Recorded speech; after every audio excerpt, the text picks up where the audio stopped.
They're not in any particular detailed manner, but they're there for anybody to view.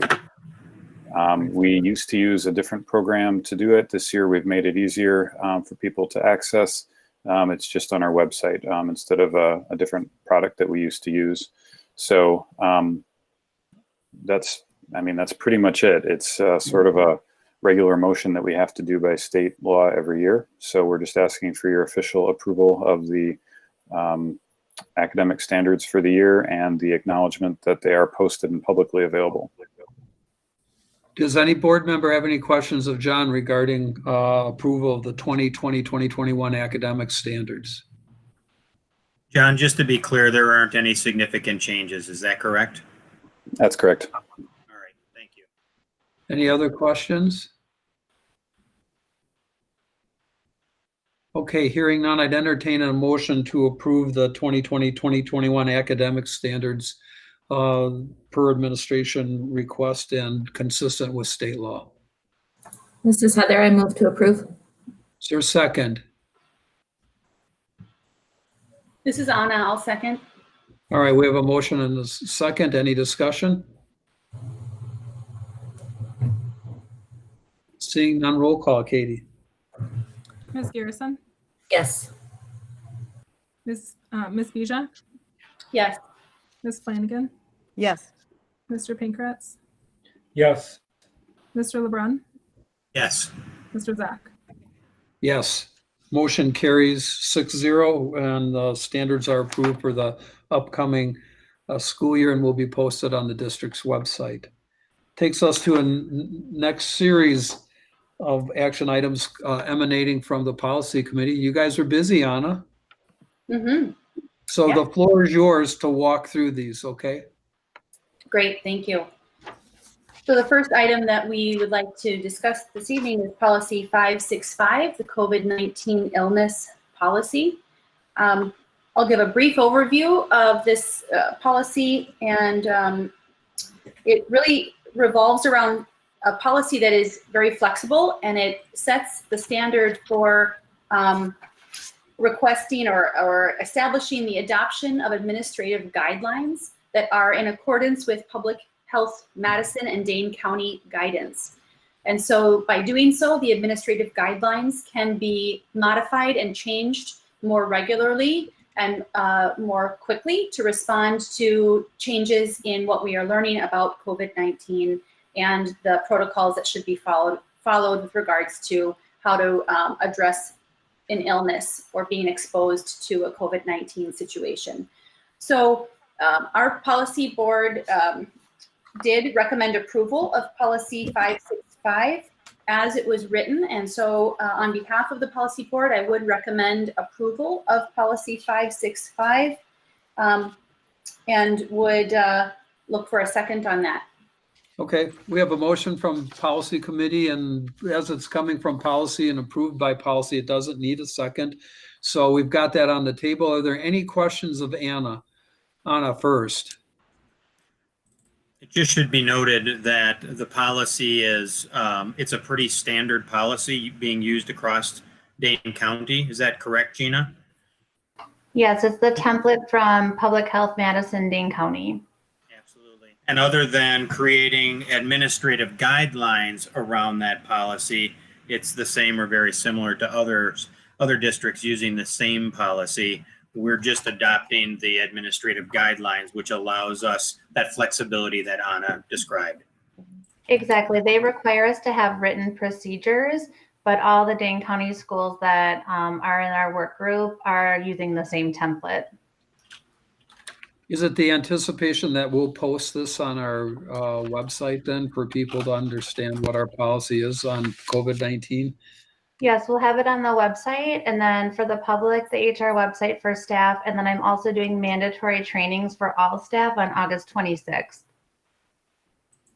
Any other questions of Anna or the policy committee or Gina?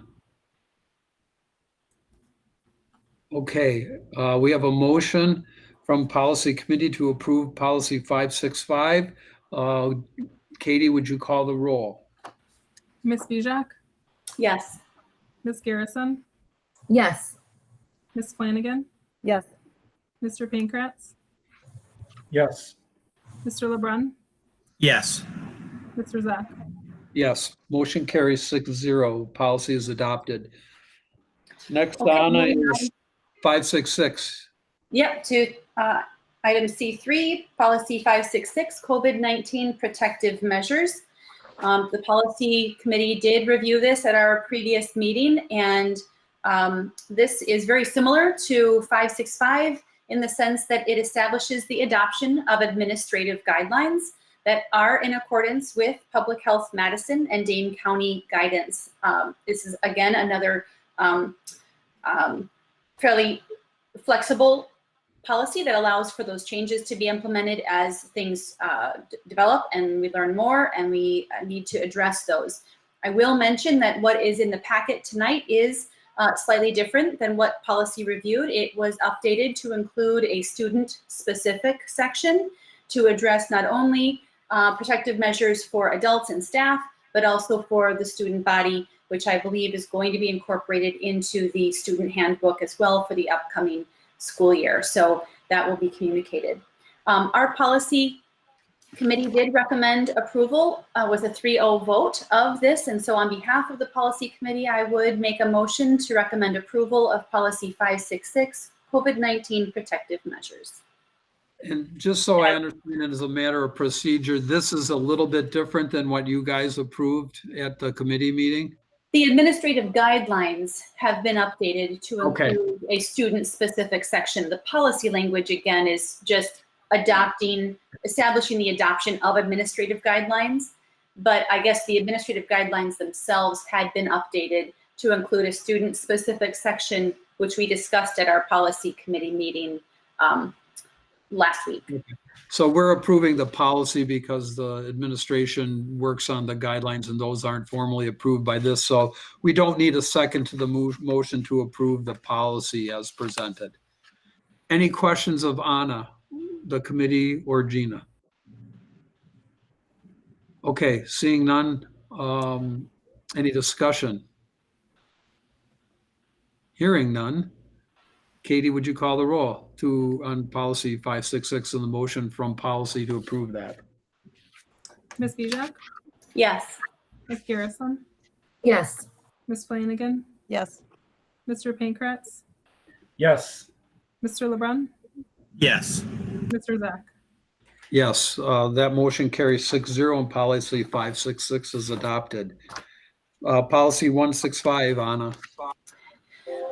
Okay, so we move on now to item C4, the Title IX policy. This entails 2 policies, the first of which is policy 165, which is specific to students. This policy, the majority of it is legal language that is required by our school district to have related to Title IX processes and procedures. What this policy is doing is identifying the Title IX coordinators that would be specific to the Oregon School District. Those need to be named within the policy.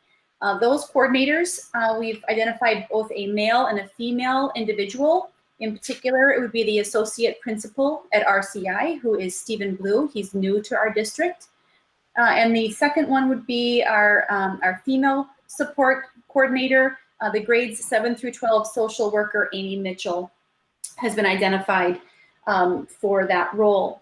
The Title IX policy is also updated to reflect the identifying the investigators of the Title IX situation. And in this case, that would be the Oregon High School principal, Jim Pleiner, and the female counterpart would be the Assistant Director of Curriculum, Darcy Krieger. In either case, a district superintendent can designate someone other than these 2 should there be a conflict related to having either of those 2 serve in that role. It also identifies a decision maker on behalf of this Title IX situation. And in this case, that person is the Director of Human Resources, Gina Jonan, or again, the district superintendent's designee where there may be a conflict. Lastly, it identifies as the appeals individual, the district superintendent. If this case should go to an appeal, it would be the district superintendent who would review that appeal process and make a determination, or the board president designee if a conflict should exist. So the Title IX policy before us this evening is really specific to identifying those particular individuals within our district. Our policy committee did recommend approval of policy 165 with a 3-0 vote. So on behalf of the policy committee, I would recommend approval of policy 165, Title IX, policy for students. Okay, we have a motion on the table from policy committee on policy 165. Are there any questions of the committee? Steve, it's Krista. I just want to bring one thing up. I was at the policy committee meeting and I asked a question in regard to the individuals in the district that are named in the policy and then the roles of the different individuals. And Gina assured me that there will be training because there are specific roles that people host, and it's really, really critical that people stay within their role and not go to a different role. And so I just want to make sure that anyone that's listening, that Gina ensured that there will be training and people in their roles so that we are spot on with this policy because we know how important these situations are. Thank you, Krista. Any other questions or comments from the board? Okay, we've got a motion on the table for approval of policy 165. Katie, would you call the roll? Ms. Hvac, Yes. Ms. Garrison, Yes. Ms. Flanagan, Yes. Mr. Pankratz, Yes. Mr. LeBrun, Yes. Mr. Hvac. Yes, policy 165 is adopted unanimously. Policy 166, Anna? Yeah, the follow-up policy related to Title IX is specific to employees. And in this case, it is the same individuals who would be identified in the student policy are also the same that hold true in the employee policy. And again, the majority of the language in the Title IX policy as it's written is legally required. The only areas that we as a board really have flexibility is identifying the individuals that I mentioned in the policy 165 discussion. Our policy committee did recommend approval of policy 166 as it is written. And I would, on behalf of our policy committee, I would make a motion to approve policy 166, the Title IX policy for employees. All right, we have a motion on the table. Any questions for the committee? Any comments? Hearing, seeing none. Katie, would you call the roll? Motion on the table is to approve policy 166. Ms. Hvac, Yes. Ms. Garrison, Yes. Ms. Flanagan, Yes. Mr. Pankratz, Yes. Mr. LeBrun, Yes. Mr. Hvac. Yes, motion carries unanimously. Policy 166 is adopted. Employee Handbook 2020, 2021. This is an annual event is to update our policy handbook. Anna, floor is yours. Thank you, Steve. The employee handbook has several updates. I would say the majority of them are non-problematic, non-issue sort of additions. It adds Forest Edge Elementary School, for example. It updates some of our policy language for the anti-hate speech. It adds policies related to COVID-19 and the illness and protective measures policies that we just discussed this evening. And it does some clarifications throughout the employee handbook related to what we're doing in practice and clarifying that with language within the handbook. I think there are two areas in particular that I might highlight for the group tonight. And that is the summer school compensation, which we heard from Nathan related to the OEA's statement. And the second one is an addition to the handbook related to requests for tutoring, for teachers to be paid by parents within our district to tutor their children.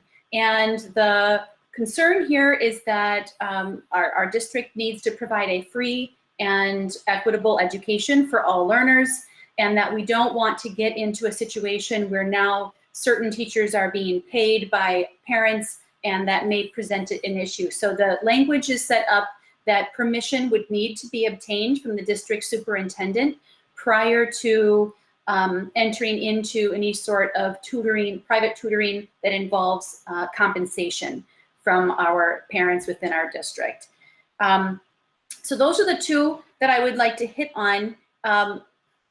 Related to the summer school compensation, what Nathan described is absolutely true, that the way that the policy handbook, excuse me, the employee handbook is being modified, it would reduce the hourly wage for a good majority of the teachers who are doing summer school instruction.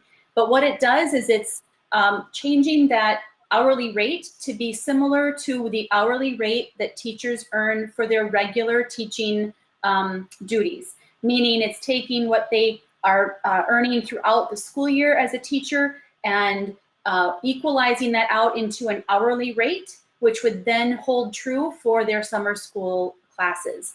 I will say that our policy committee did recommend approval of the employee handbook with two small changes in section 4.01.12.03, which actually don't have anything to do with the things I've just talked about, but it's kind of some language. We replaced some words to say the district instead of the board, and we swapped some language to make it a little more clear. So those were the two things that our policy committee did recommend changing. Those have been reflected in the packet. I did review that. So on behalf of the policy committee, I would make the motion to recommend approval of the employee handbook as it's presented in the packet. And I guess I might ask Gina to provide any additional insider information during our discussion if she would like to provide more clarification on what I've described. Sure, and I could talk for summer school for hours, but I won't tonight. But feel free to jump in with questions.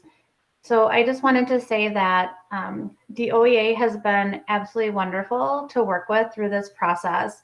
And we don't bring this recommendation to you lightly. Our teachers are working harder than ever. So we really struggled with this. The reality is that we do have people frozen since 2015, because if you remember, that's when we were lucky enough to pass the teacher compensation referendum. And so we could not afford as a district to boost our summer school rates with the new referendum plan, because for summer school, teachers right now receive what we call as a 6-hour rate. And that was something I inherited. I think Andy might have even inherited that, where there's 6 assignments for an 8-hour day, because 2 of those assignments are prep. So how we pay summer school is we take a teacher's contract from 2015, divide by 190, and divide by 6. So that the prep time is, the theory was it was included in the rate. We've always paid teachers for the time that they spend with students, so we don't pay them for time outside of that. So that was the genesis of that 6-hour rate. So when we had significant increases, we couldn't afford to pay the 6-hour rate based on everyone's increases. So we had an agreement with the OEA that we would freeze those summer school rates in place. And we had a committee to try to work on a new compensation system. We did try one summer with the board that was not successful, so we reverted back. So we've been working on this a really long time. The good news is that our salary schedule is catching up with the 2015 6-hour rates. So just to give you an example of that, in 2015, a teacher's 6-hour rate was $35.09, but her hourly rate was $26 under our old system. So you can see that difference. So now her hourly rate is $33.10. So a little bit, $2 less an hour than her 6-hour rate. So it's getting closer. I think when we are able to increase the levels on our compensation plan, even just by $500, most of our teachers will at least be even. Because Nate is right, and I was very upfront with the OEA about the proposal. Our teachers will be taking a pay cut, although most of them, it's about $100 or $200 over the course of summer school. depending on how many courses they teach. But he is right that our veteran teachers are going to have a bigger cut than others because they're just that much off the schedule. And they were in 2015, to be honest about that. We only have 2 or 3 that consistently teach for us, but they're obviously very valuable members of our staff. I will say that even paying the hourly rate for our teachers, their 8-hour rates, so we take their contract salary, divide by 195, because we have 195 days now, divided by 8, that we still pay the highest of any other comparable school. Many schools are at a flat dollar amount, such as $25 an hour. But I also feel that we should have the highest summer school rate because we have the most robust summer school program that I am aware of. So I realize that this is all a balance, but we really try to at least break even on summer school, because if we don't, then that money has to come from the school year. So in talking with the OEA, I completely understand that they can't endorse it, but I am very hopeful that as the compensation schedule increases, that it won't be a pay cut for the majority of our teachers. Thank you, Gina. Does any member of the board have a question of the committee or Gina regarding the proposed changes to the employee handbook?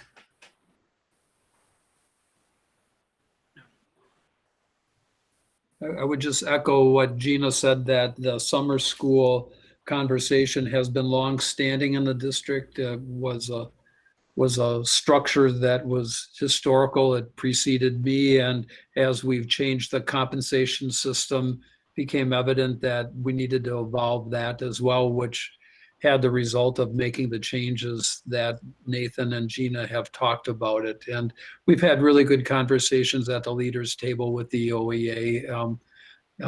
Really good and frank conversations. We appreciate them. We understand their position. I think they understand where we're coming from on this. And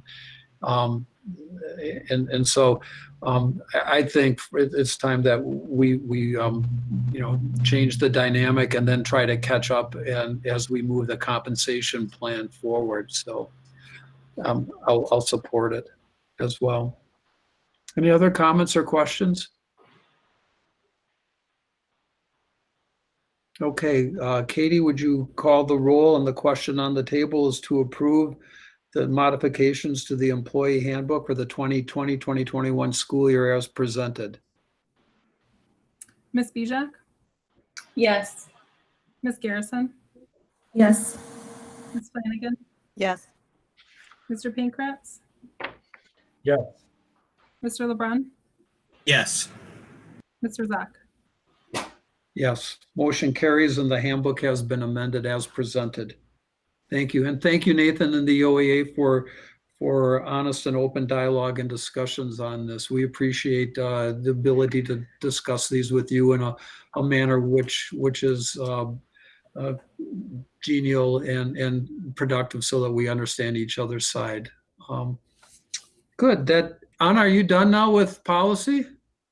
We got everything done? Thank you for leadership and walking us through all those. That takes us to the next item on our agenda tonight. That's the 2020-2021 food prices. And is that Sarah or Andy? Andy, you got that? I will take that tonight. Can you hear me all right? Yes, we can. All right, great. So each year in the summer, we typically bring this to you. The intent is to try to kind of keep up with some inflation level for both the food as well as the employee salaries and benefits. This year is a little bit different because usually I'm happy and liking to talk about how we did last year. We don't have the audited numbers yet, but last year, because of COVID and because of the actions that we took in order to try to feed people throughout that time period, we actually utilized all of our fund balance in Fund 50.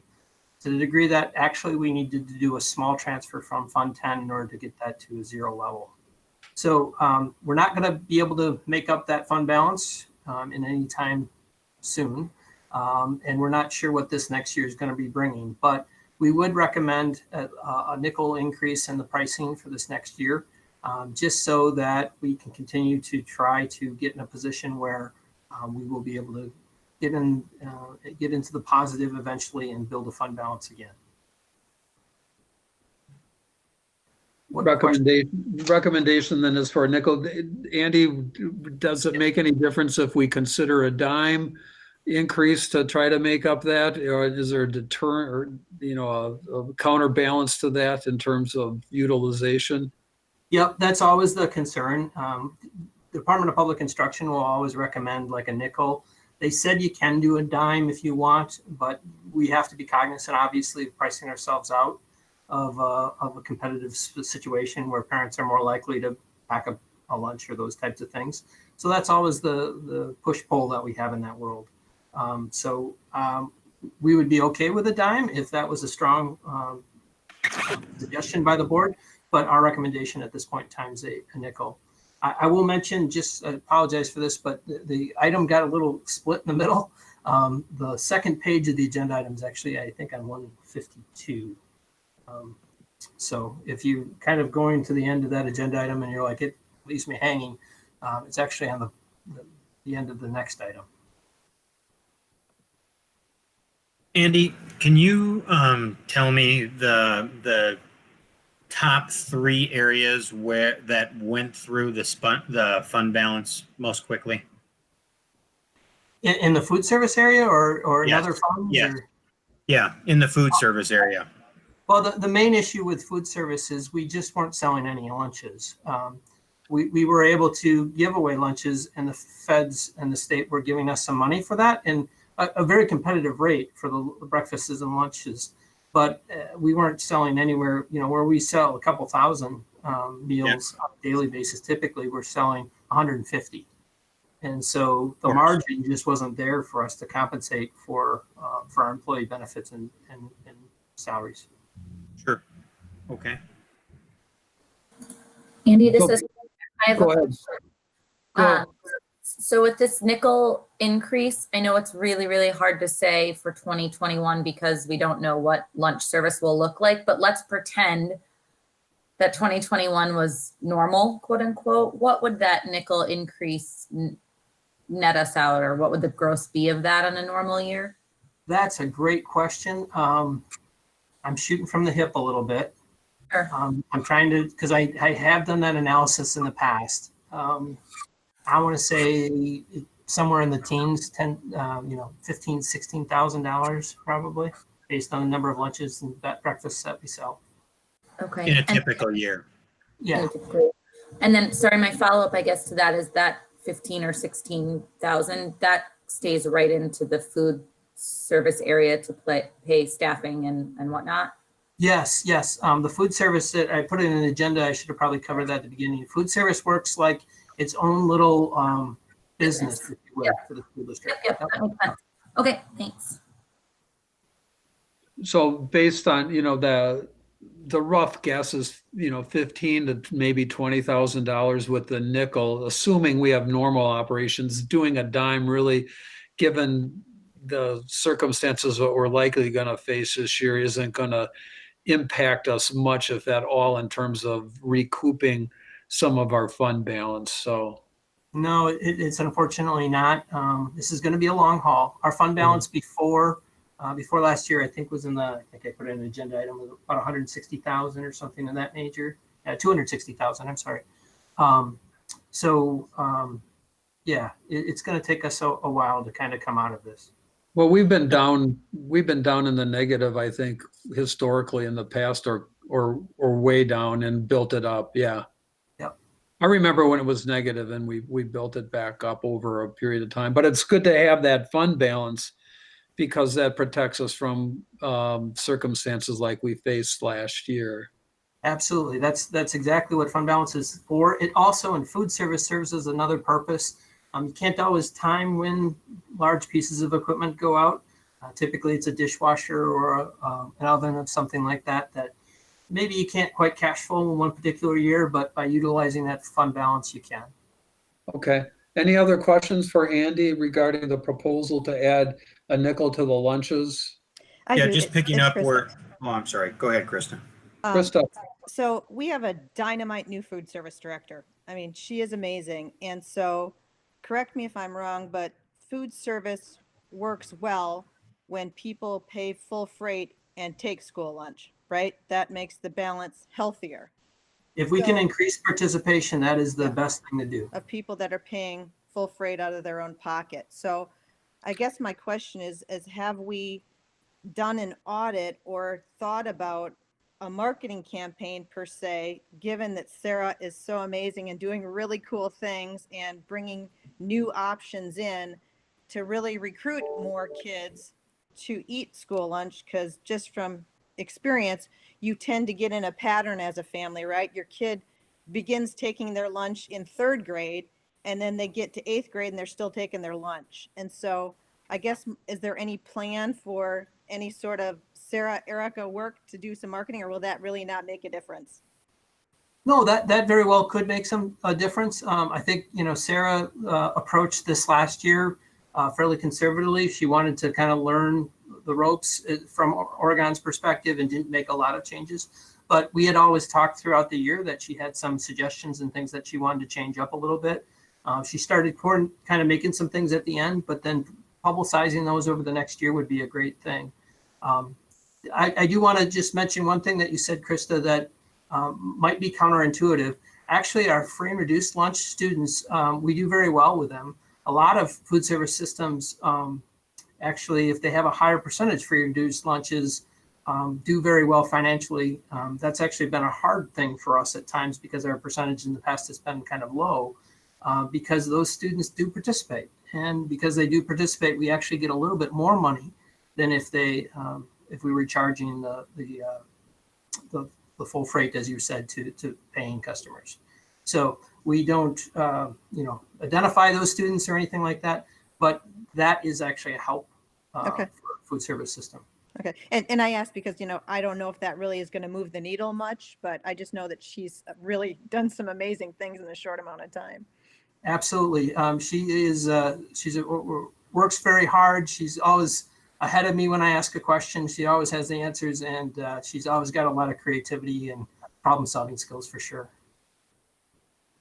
So Andy, along with that, understanding what our market potential is in terms of the lunch area, what is our participation rate today? And what does a 5% or 10% increase in that participation rate, what could that mean for the district?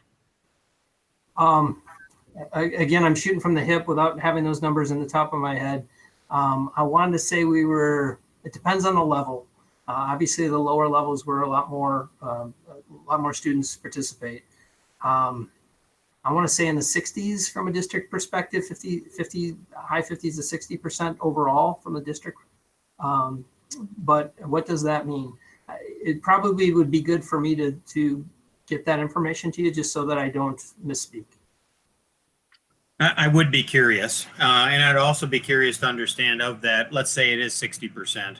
Of that 60%, what portion of that is the free and reduced lunch portion, so that we understand who, if we do put a marketing program together to increase that participation, who are we marketing to? That makes sense, right? Yep. Anything else, Tim? No, that's it for me. Thank you. Anything from you? Krista, you good? Okay, anybody else? All right, the proposal is to increase the lunch prices by a nickel in the food service program for 2021. And to hold. Steve. Yep. I'm sorry. I did have one more thought. Keep in mind that although this is a unique year, going back to Heather's comments about the nickel versus a dime, remember that wherever we leave it today is our benchmark for next year. And is there an opportunity to rebuild that fund balance in the food service area a little bit more quickly, even just in anticipation of a quote unquote normal year from a food service perspective?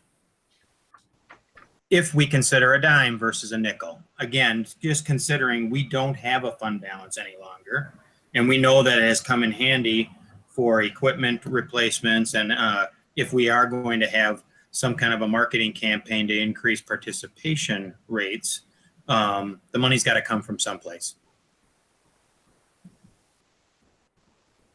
I guess my inclination on that, Tim, is given the circumstances of this year and the economy and the impact that it's had on our residents, that I would be disinclined to add another nickel, even though we might have the effect of that won't be to increase the fund balance this year. It might be in terms of escalating the next year.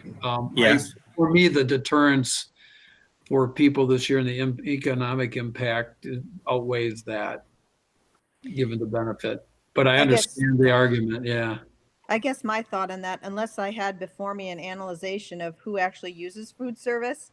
Yes, So I if agree. we That's an had important that- element. If we had that, I could see who's actually buying food. You know what I mean? I think in future, I think we really need to have some more analysis of that program to make these decisions. Krista, just so I can follow up with Sarah to try to get that information that you want, can you give us a little bit more there? Yeah, I guess I would like to see in terms of who outside of free and reduced that's actually paying for their children to have school lunch. What grades are they? If we can, I don't know if we can segment that by income level or boys versus girls. I think then you can kind of get a sense at, are there some patterns or some trends or psycho or demographics about who actually has lunch?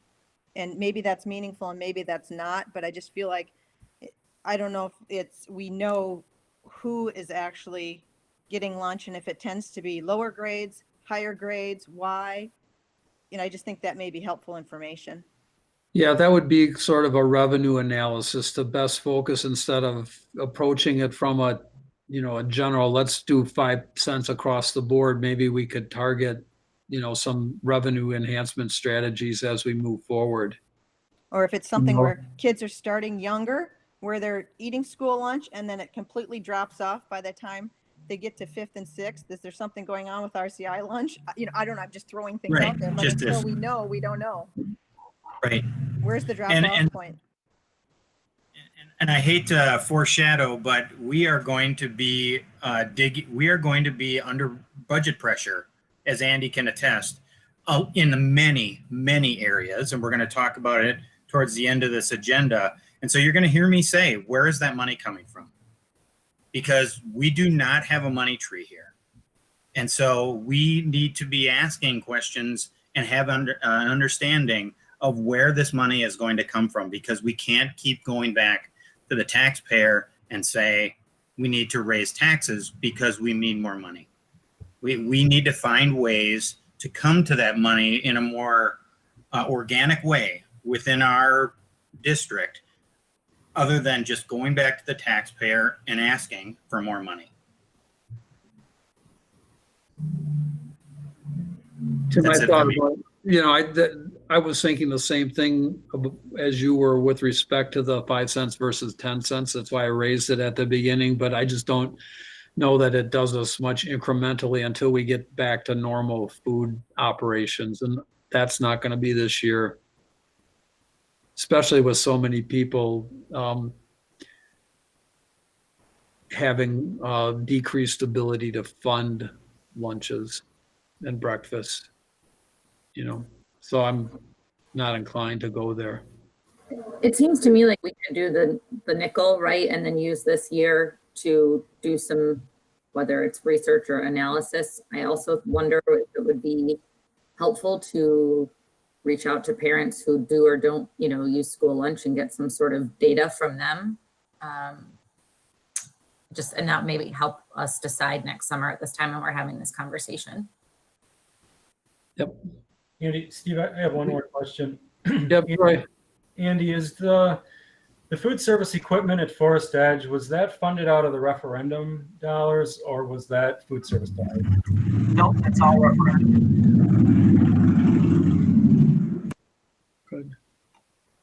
Good questions, everyone. Anybody else? If not, the recommendation from the administration is to increase the price 5 cents for lunch and breakfast for 2021.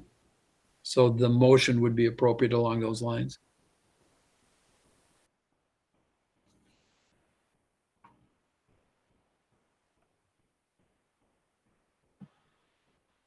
I'll recommend approval. This is Anna of the 5-cent increase for lunch and breakfast.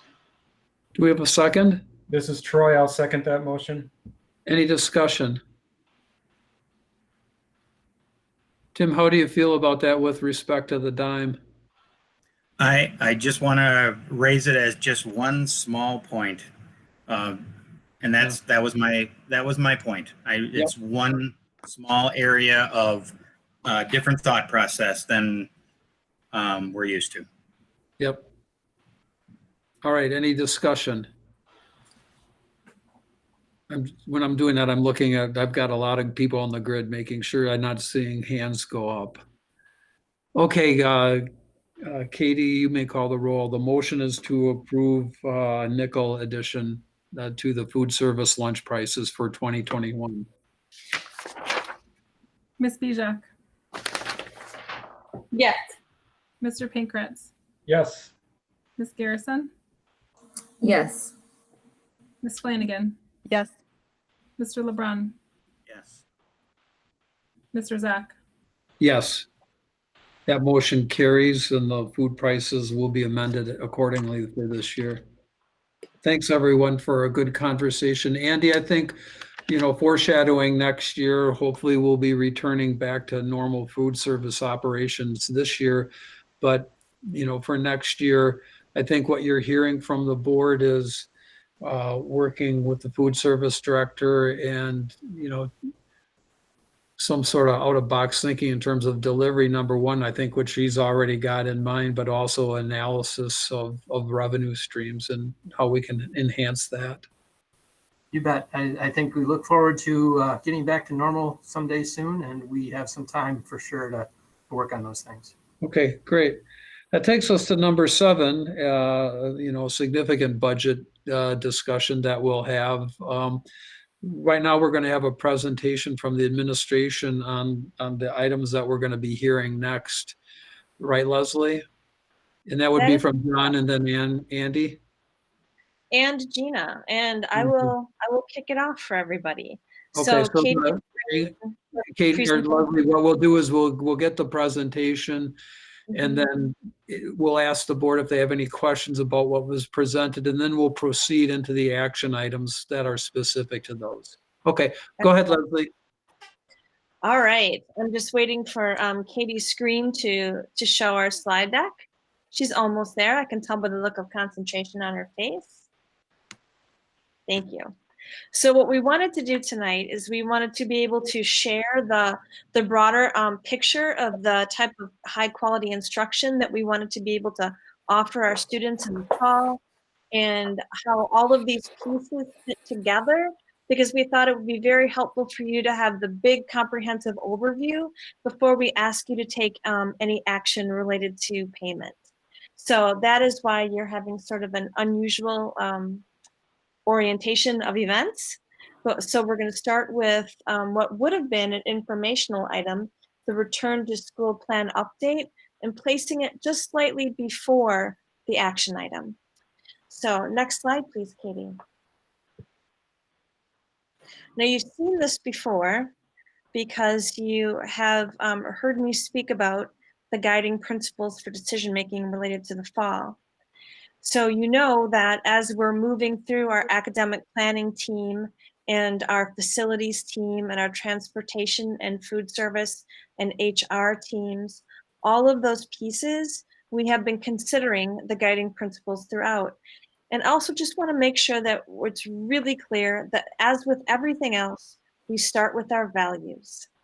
What is important to us as a school district? And when you keep important what is important, even when you're going through highly unusual circumstances, in the end, I think you end up with a high quality product because you did not waver from what you knew to be important. And that's where our values always are for us. They're that anchor point so that when whatever we're faced with, if we keep the students at the center and the whole child aspect and equity as a focus, we really lean on our partners, and we know that we have the caring and professional educators that make all of this happen to make those relevant and empowering learning experiences. When we concentrate on that, the rest of it just moves. And so as you're listening to John speak about the academic planning team, and then Andy, and then Gina, please note that all of the things you will hear are really rooted in our values and then in the guiding principles for this particular situation. And one more thing I'd like you to pay close attention to, and that is the high degree of collaboration across the district staff that happened to be able to get to the point where we are at right now. I think that this has been a very challenging time, certainly for our country, our school district. But I also want to say that as an OSD team, meaning every one of us employed, we have really pulled together in a positive way. So that I think when we get to the point where we can actually have all of our kids with us again in the buildings, I actually think we'll be a stronger culture. And so keep that in mind as you're listening to John talk about all that his academic planning team has done to prepare us for the fall. All right. Well, the academic planning team is an amazing group of 60 staff and community members, primarily staff. We started this in May, and I pretty much put out a call for volunteers, and people volunteered willingly and freely, which is absolutely wonderful. It was a very enthusiastic, very goal-oriented group with a lot of passion for their different areas, and it also represents a wide variety of different area or aspects or groups within the Oregon school district community. You can go ahead, Katie. Specifically, like I said, 60 plus team members. Because that was unwieldy. If you've ever had to try a committee meeting with 60 people, good luck. Then try that on video conferencing. Wow, even better luck. We did have some contingencies. We actually had sort of like a CB radio protocol where if someone was speaking and someone else needed to speak, they would say break, break, and everybody would stop, and then they would say their piece and then say over. It worked, but we only had 2 of those meetings. One was a kickoff at the very beginning and one was a wrap up at the very end. In between, we separated up into 11 sub-teams that worked independently but collaborated weekly. Basically, each one had a team captain. The team captain was responsible for doing the scheduling, and then I would meet with each team captain every week, and then all the team captains would get together and meet with each other to coordinate between them. There was a lot of document sharing, a lot of folders, but it worked actually really well. It was a good way to do it feasibly.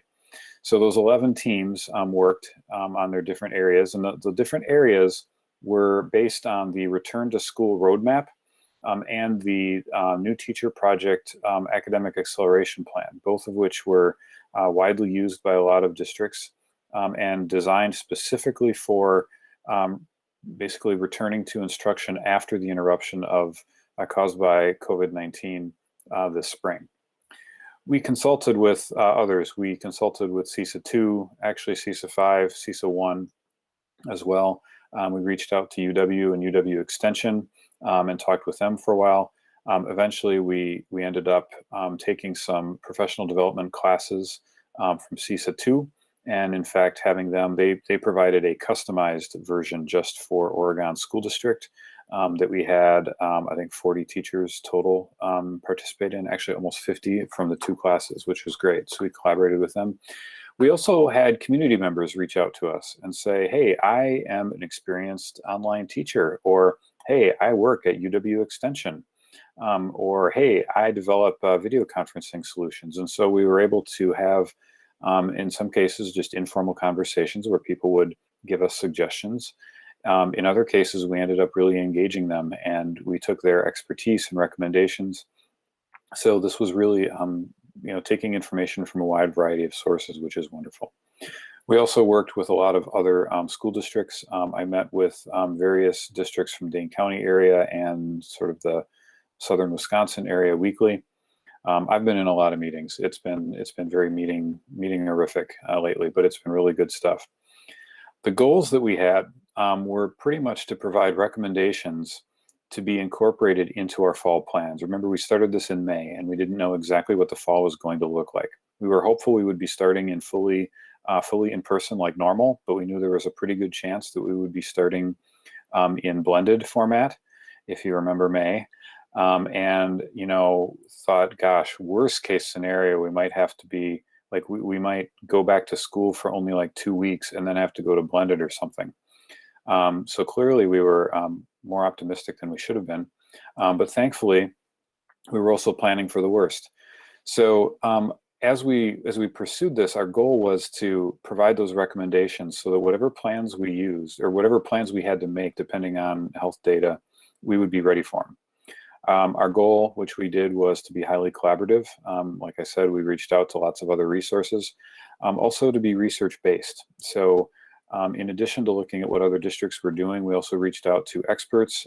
We actually got research internationally from organizations that had done studies on other education systems who had experienced interruptions. For example, there was a lot of study done on the education recovery after Hurricane Katrina. Another was the wildfires in Australia.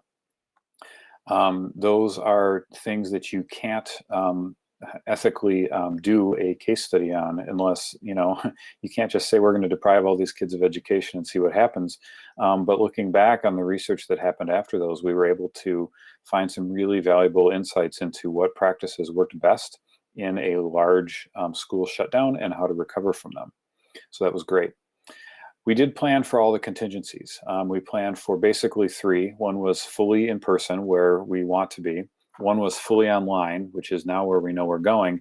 And then in between was blended, which has a broad continuum of options based on different proportions of students who are in attendance at a certain time and different calendar models. We aimed for blended learning because we knew that gave us the best flexibility to move either direction. Fully online is really fully in person is really no problem. That's what we were all trained to do. Fully online is more challenging, but by aiming at blended, we would develop the same skill sets and a lot of the same procedures that we would need, regardless of whether we are in blended all the time or only sometime in a blended format. So one thing to keep clear on is that now we know that we're going to be starting fully online. The important thing to remember is that we still need to implement all the recommendations related to the other modes of blended and in person so that we're prepared to ensure learner success when we go into those modes. It's not if, it's when. We know that we're going to get to those and we don't want to be caught unprepared for those. Katie?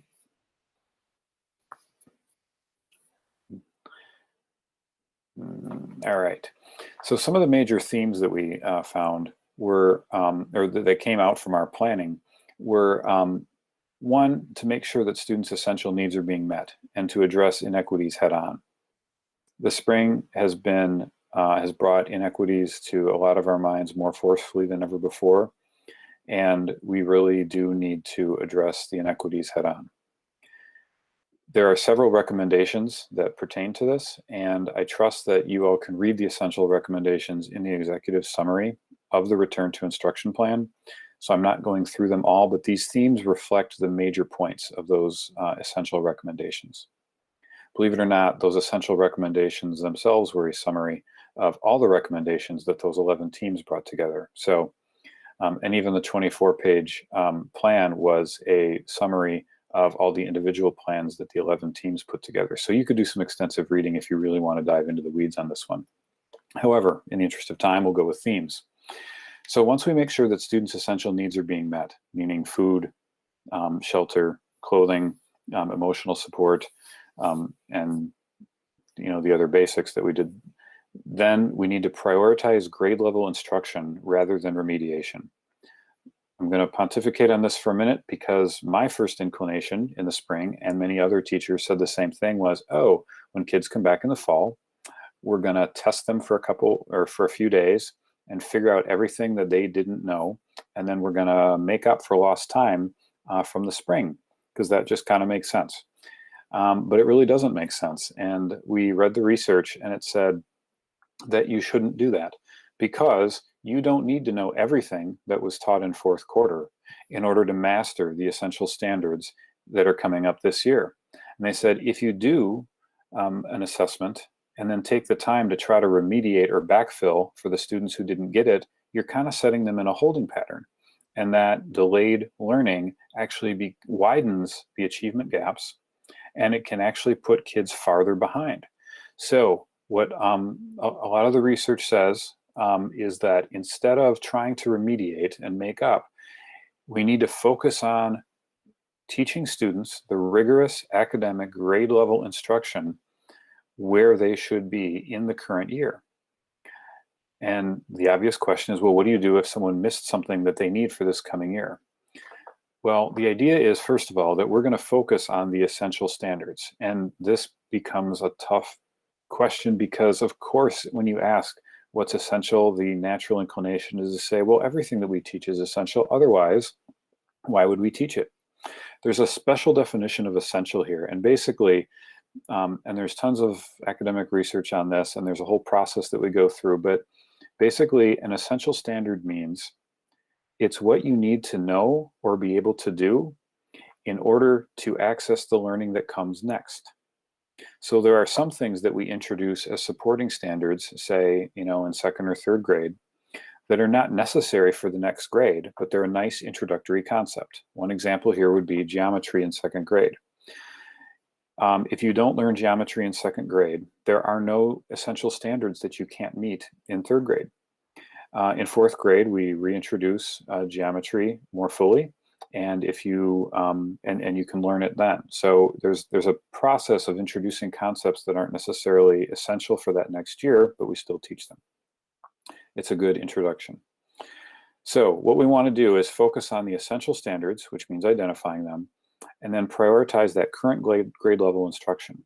And what we do is, as a teacher is about to teach that next essential standard, they do a low stakes formative assessment on the students to make sure that they possess the essential knowledge in order to achieve the skill that you're about to teach. That way, they can do a quick intervention or remediation that's very short, that makes sure that all the students have the requisite skills or knowledge in order to achieve that next standard. So all along the way, and this is very much aligned with what Jim Merkabah says to do, like you don't anticipate that everyone's going to fail. You say, let's check and just make sure you're ready for this next step. And if they're not, we intervene, we give them the basis that they need to move ahead, and then we move everyone ahead again. So you keep doing that through the year. So there's not a high stakes assessment. There's tons of little formative assessments all along the way. Another theme that came out from this is to look for opportunities to break from and surpass the traditional normal format. So instead of being tied to what we've always done, try to find ways to do it better. Different kinds of assessment that are project-based, that are performance-based, lend themselves well to that. Another theme that came with this is to provide extensive professional development, because many of the things that we're being asked to do or asking teachers to do in an online format can't be done the way that they're done face-to-face. There are teachers who are really good at ongoing formative assessment, really good at giving feedback to students, really good at instructional techniques in the classroom, but may not have that same level of skill in an online format, which only makes sense because sometimes you can see a quizzical look on a student's face in person and know that they don't understand something, and you can reteach in the moment. That's really hard to do if they're either watching a recorded lesson, they're doing independent work, not by you, or even on a Google Meet video conference with 25 students, you may not catch all those. So a lot of professional development is involved. Katie?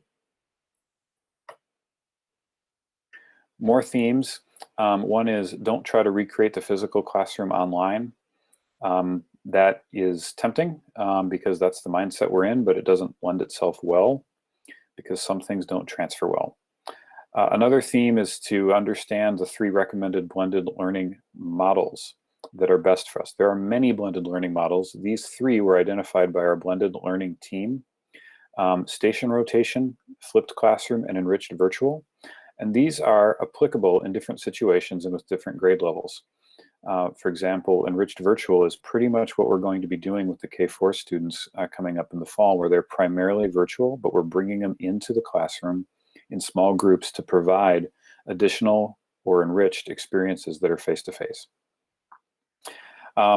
One big theme that we got out of our plan, which is somewhat as a result from parent feedback, is to please establish consistent expectations. Parents really want consistency. Much of the research and many of the experiences of other people who went through interruptions reflected this. So people want consistent expectations regarding how time will be used, how the learning will be assessed, and how feedback will be given. This ranges all the way from, how long should my kids spend doing this work independently, to what is grading going to look like. People want consistency, and that only makes sense. The last big theme is to provide training and resources, not only to staff, but to families to support blended or online learning. Many families ask for this, and many experts who've worked in the online learning field have said you have to give parents a skill set to support learning at home, and you have to teach them how to set up a learning space, for example, and what good learning looks like so that they can support their learner at home. Katie? All right, the good news is we're well underway. We did not wait until now to put together our plan and then start acting. That doesn't make any sense. We launched a lot of professional learning opportunities, starting in some in June, a lot of them in July, and a lot of technical training recommendations launched in July. We actually had a lot of people who took loads of professional development and training classes back in March, April, and May as they learned some of these new online tools, and they realized, wow, I can't give feedback the way that I normally do.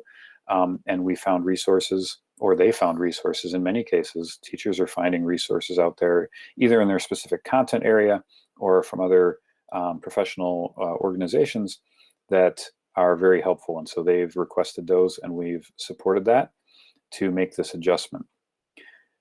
Another thing that we got started with, we have been in the process for several years of identifying essential standards, and it is a process that's very laborious to unpack the standard, to understand all the intricacies of why that's essential in one area or another. And we had to sort of accelerate that process, but we started re-identifying those, ramping that up in July with as many teachers as we could get. So we started that. And then something that we've been doing and are continuing to do is look at our alternative curriculum. We've been assessing some alternatives and purchasing some of those supplemental materials or alternative materials. And so we've been purchasing those as needed or acquiring them, evaluating them. There's a big evaluation process. And then also something that's been ongoing is collaborating with the operational planning team that Andy has led. The district office administrators twice a week have been meeting to coordinate from all our different areas to make sure that we're all moving in the same direction, because there are a lot of interconnected parts. Next slide, some implications of this. One is that we have some additional professional development costs. There has been a lot of professional development. Much of it has been very inexpensive in the cost, but we do need to pay people for the time that they've spent over and above their contract hours. And we have been doing that because we know that it's absolutely vital that we have teachers who are trained in either the new curriculum, trained in just the way to do online learning. So one of our community members is an online learning consultant and has been an online teacher for 15 years, I think. And so she offered, I think, like 40 different sessions, like 1-hour sessions offered multiple times, differentiated by grades, to do things that normal traditional school teachers are not trained to do. Like, how do you develop relationships with students when you start the year completely online? What are good communication practices for online learning? How do you engage your students and keep them engaged, weeks in? Things like that. So that's been just hugely helpful, and teachers have been taking tons of those, so that's an additional cost. Other implications are that we've been acquiring technology tools to accomplish highly effective practices, but in an online format. The tech team has been great trying to adjust, and in addition to providing tons more technology tools. They've also been evaluating a lot of these tools that teachers have found and suggested. Another implication is the cost of supplies to send home with students. When it comes to like our Bridges math curriculum, we have a lot of manipulatives that we use in the classroom. Since we're starting online, we need to send those home so that they have them. And believe me, we tried to figure out a way that we could actually like provide those on the cheap. But some of the stuff is not things that you can do really easily. Like I don't think a lot of people have Unifix cubes and base 10 blocks sitting around at home. And it would be very difficult to make. And also there's about 2,000 students who need them. And it would be really difficult to go around and make baggies for 2,000 students, especially since we have to be socially distanced. The good news is when all the students come back, we don't want them sharing supplies and materials and touching them and passing them to the next person. So when they come back in a blended format, we can have them bring back their home supplies and still use them. So it's not a lost investment. We have also had an accelerated process of identifying essential standards. Darcy, Celia, and Kim White have been we work together to identify a quicker essential standards identification process that we're using just for this summer so that we can get people started on the right foot, still with the idea that we're going to engage in the full process in the regular school year where we have all the teachers from a content area and grade level participate in that process. But not everyone's available during the summer, so we had to do just a quick version. Another implication is that we need to balance the need for social emotional learning with the priority on rigorous grade level instruction. We know that in the beginning of this year, we are going to need to spend even more time than normal developing relationships, forming communities, and establishing procedures and routines. Additionally, there's a lot of students who've had traumatic experiences. I'm a grown adult, and sometimes I feel a little bit traumatized by the disruption in life that's happened. I can't imagine what it's like for a really young child, especially if they've had, economic instability, with the racial instability that's happened. So there are some students who've experienced trauma, and so we need to be prepared for that. Our social emotional learning coaches, Michelle and Janet, are preparing a lot of resources that teachers and principals can use to make that a lot easier to be able to address those student needs. So we're going to be spending more time than normal working on being supportive to students who need that emotional support, as well as the regular things that we do, like developing relationships. So that's a big implication for for the way we start the school year. And finally, I've mentioned this already, is it's just going to be different. Learning how to build relationships, form a community, engage students in an online environment. If they're not participating, you can't walk up to them and tap them on the shoulder. If they don't want to tune in, they just turn off the computer. And so there's a whole different dynamic there. So that's another implication that we have. I'm assuming that I'm done with my portion. So I'm assuming we're going to go through the whole thing and then break for questions. If that is the case, then I will pass it on to Andy. Thanks, John. Similar to John's committees, we did have a number of people participate. We actually had 3 active operational planning committees, one for facilities, one for food service, and one for transportation.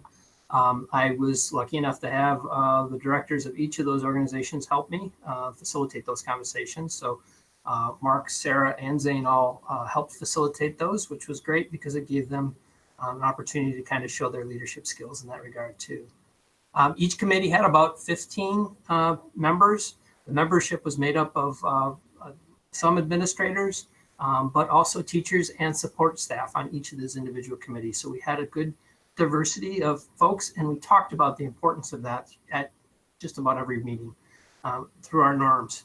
We really said we really want to hear everybody's thoughts, processes as we go through these different recommendations that we identified and make sure that we weren't missing anything. So I'll go quickly through each of these slides for you. Probably nothing huge or surprising here for you, but talked about hand hygiene. Everybody's talking quite a bit about that. Physical barriers, where to place those. We actually, in a lot of situations, have already started purchasing these items just to make sure that we had them here, and also to do some pilots so that if things didn't work out the way we wanted to, we'd have an opportunity to purchase another product. Isolation rooms, we've had a lot of discussion about that and the placement of those. We are waiting for some guidance from the Department of Health and DPI on that, but we've come pretty far along in our planning so far, and where we would place that, relationship to bathrooms, those types of things. Deep cleaning and staff training. We've purchased a couple different cleaning products that we would use. In the school, we have one particular product, and we're actually using something very similar to the fire and EMS department for our busing. And then upgrading the HVAC, we spent a lot of time on this one. Actually, kind of consulted some ASHRA people related to it, and felt like there was a lot of different options to do, but this was the one that made the most sense for us. So in those units that are capable, we would be upgrading to from a MERV 8 filter to a MERV 13, which is simply just a filter that is going to collect more contaminants and keep that out of our environment. As well as just operationally changing some things so that we bring in more outside air into our buildings when possible. And then we talked a lot about signage and have already put an order in, should start getting some of our signs at the beginning of next weekend that we can utilize for wayfinding within our facilities so that we can minimize the amount of passing within the schools. Next slide. So talked about our daily routines with facilities as well, and kind of how we are going to interact with the public and students a little bit. Having multiple entry points into our buildings is important. Not utilizing lockers simply because we're going to be keeping kids in classrooms as much as possible. Having the students use their backpacks. If you've had a high schooler, you'll know that this really isn't too much of a change. Most students are using their backpacks quite a bit. Limit visitors to our buildings. That will be a little bit different for our community, and we'll work on some communication strategies so that people understand the reason for that. But having people leave items if they need to drop them off for their students into our vestibules, and then being able to grab those after they've left, just to minimize physical contact with each other. And then limiting our after hours facilities. We've always been very open with our facilities as much as possible. But in this situation, we're probably going to be a little bit more protective of our facilities, give our staff a little bit more time to clean the facilities and reduce the amount of potential virus that would enter the area. Next slide, Katie.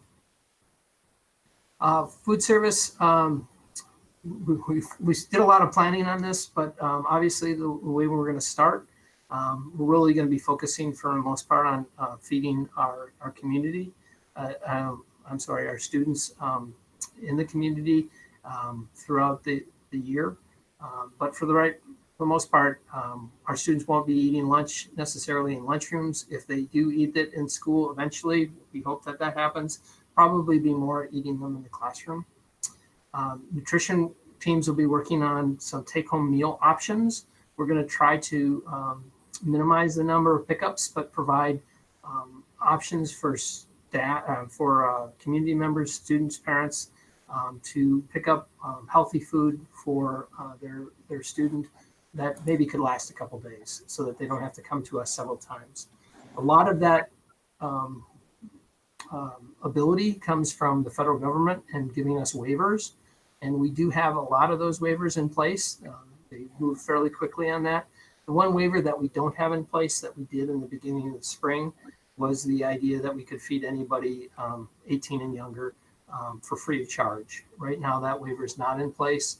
And so we will have to charge our parents and our family members for those meals. Free and reduced, though, would still continue to be free and reduced.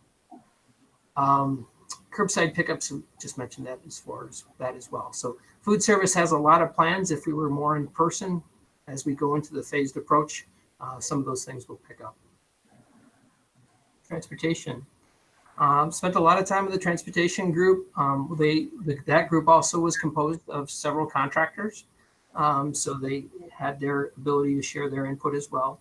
Face coverings will be required on our buses.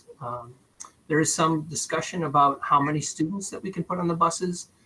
It's recommended that if you have a face covering on, you can basically have a student in every seat and then do a diagonal pattern with that, which increases the capacity of the buses fairly significantly to around low 20s.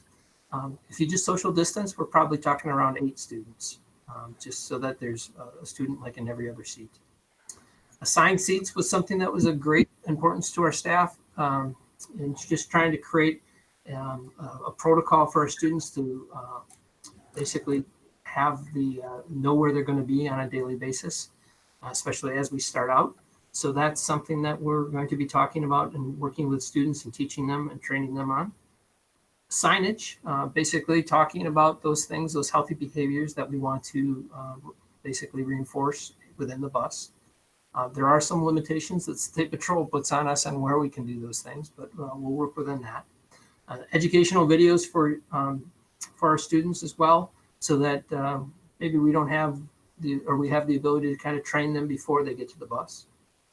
Bus supervisors is something that we felt strongly about because of the face covering component and the seating chart. We really felt that it was important to have somebody to kind of help the driver manage the students into those situations.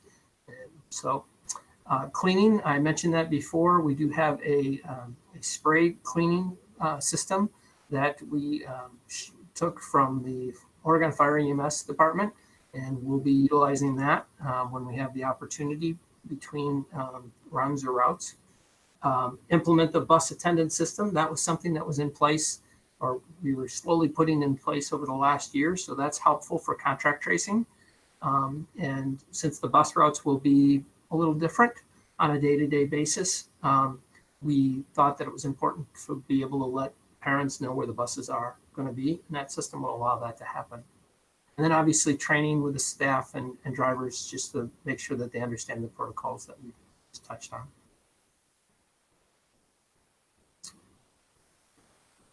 Leslie, I think you wanted me to. Yes, I was wondering if the finance slide is really the pause where Andy talks about the purple, which was payment of employees. But I thought it might be helpful to hear from Gina related to Oregon Online and Oregon Phased Restart before that conversation happens. So maybe we'll move to Gina and then go back to Andy to talk about payment of employees. Before we do that, Katie, is Krista back on? She texted me. I've been texting her. She lost power where she's at, and hey, she's back. Yeah, I'm back. Sorry. We had Okay, storms, good. bad storms Thank in you. Iowa, so I'm good. Okay, good. Thank you.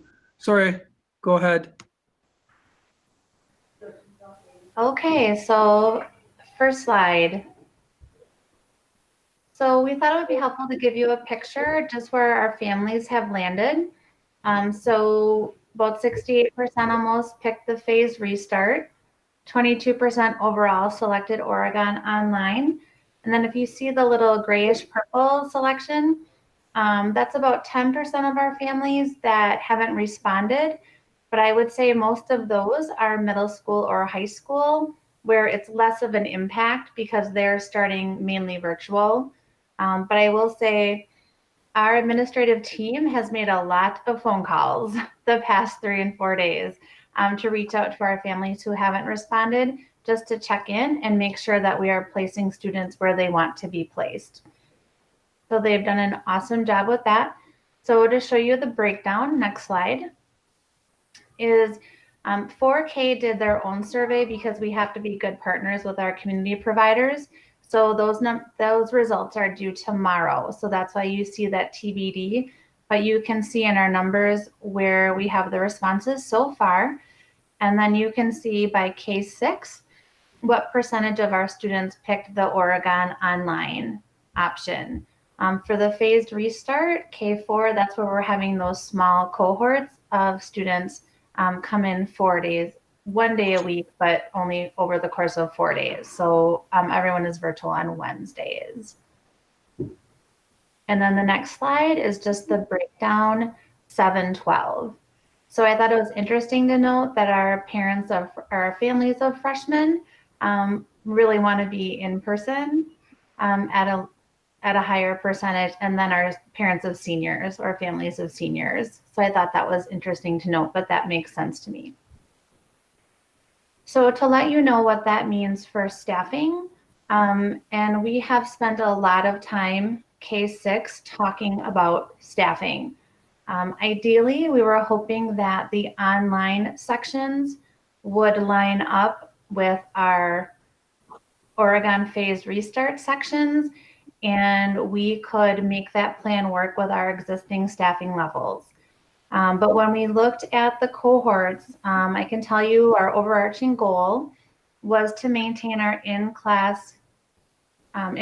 class size guidelines. So we really tried to keep all sections to 22 students, at least K3, and then 25 4 through 6. But if you notice in terms of the math, what we told families is our student cohorts would be 4 to 6 students. And if you do 4 days a week times a cohort of 6, that's 24. So if you have 25, you go a little bit over that 4 to 6. So in looking at which students chose online and which students picked phased restart, in order to stay within our class size guidelines and our cohort guidelines that we shared with our families, that we will need to hire up to an additional 4 educators K4. And I say up to 4 because we do have a small number of families that we need to connect with that does tip that staffing ratio one way or the other. And we've called all of our families. It's just a matter of connecting with them to confirm that they are going to be here with us and to confirm that they wanted the phased restart. Because if we didn't hear back from families, then we put them in the phased restart with us. The other factor that we also are hopeful for is that we will be able to expand the time that we're with our students in person. So we wanted to be sure to maintain our class size guidelines, because if we have students that are able to come back together, we really struggled with having 24 or 25 second graders in a class, particularly when we know that students will need extra support, potentially to catch up academically, or more so probably for the social emotional learning component, since they haven't been together as a large group since third quarter last year. So in terms of how we hire those educators, we talked about potentially posting them as regular contract positions to have the best pool possible. I'm confident that we could maintain them through growth or attrition. However, we always have the option to post them as interim contracts or offer those educators interim contracts if we really feel that they're one-year positions only, or at least that's a strong potential. But every year I've been here, and I guess next year will be my 10th hiring season, we've had enough attrition to cover for new hires. So in terms of the staffing cost associated with that, I have to make some assumptions in terms of who we would hire. So I'm assuming that we would hire folks in at least the middle level. So we tend to hire folks that have at least 5 years of experience and have a master's degree. So if I make that assumption, we're looking at about $300,000 in cost. And I know that seems very high, but when I think about historically, where has our board prioritized funding? We've prioritized it with classroom teachers. So Dr. Bergstrom, what would you like to add to that? Well, Katie can just move to the next step slide, I think, and then I can give a little more information. Then we'll go back to Andy to talk about payment of employees, because all of this is connected. So as far as our next steps, we're still in the middle of finalizing plans. Well, actually not in the middle, we're toward the end of finalizing plans for the fall and incorporating all public health guidance. And so some of the really big next steps that families are looking for are student schedules. They want to be able to know when the online day starts and when the online day ends, and what time their students will have to be logging in for synchronous learning and when they can do something in a more asynchronous fashion. So that is our next priority, and we do expect to be able to send out some outlines to parents so they know the beginning and the end and some of the things that are happening in between. We also know that the next step is our online registration system, and then to continue to send out details of the plans.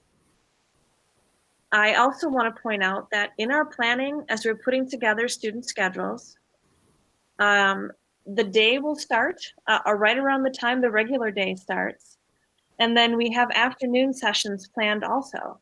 So students will be engaged in school for a large portion of their day.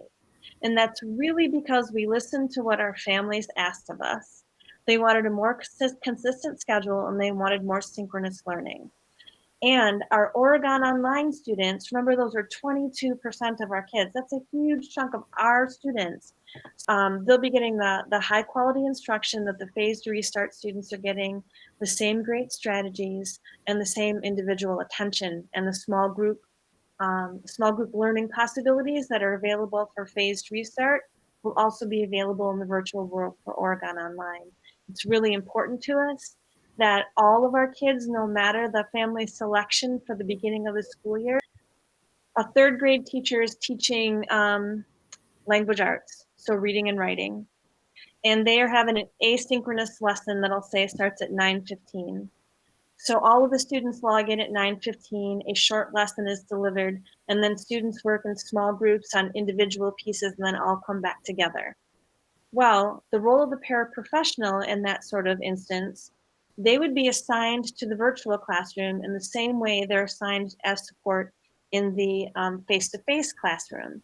So if the teacher wanted to assign an adult to work with a small group for 15 minutes offline, that would be the paraprofessional, or it would be two paraprofessionals who would work with that small group and then come back to the large group. So the role of the para in these schedules is very similar to what they would do if we were in a face-to-face situation. Wanted to make sure that that was clear as we're thinking about schedules and length of day and the roles of many of our employee groups. So next we'll go to Andy, and he can talk about our proposal related to the budget and employee payment. Thanks, Dr. Bergstrom. So the agenda item talking from is agenda item C7. And just talking a little bit about that, the reasons, again, that we wanted to continue to have employees kind of engaged at their same FTE were really threefold. One is the relationships that they have with our students, and we wanted to continue to have that. Second is basically the investment in professional development that we have within our staff. And third, basically trying to make sure that if and when actually we are able to get kind of to the next start of the phased restart, we have the employees and they're ready to go, and all we need to do is basically pick up the phone and say, hey, you're going to be here tomorrow, not doing what you've been doing over the last couple of weeks.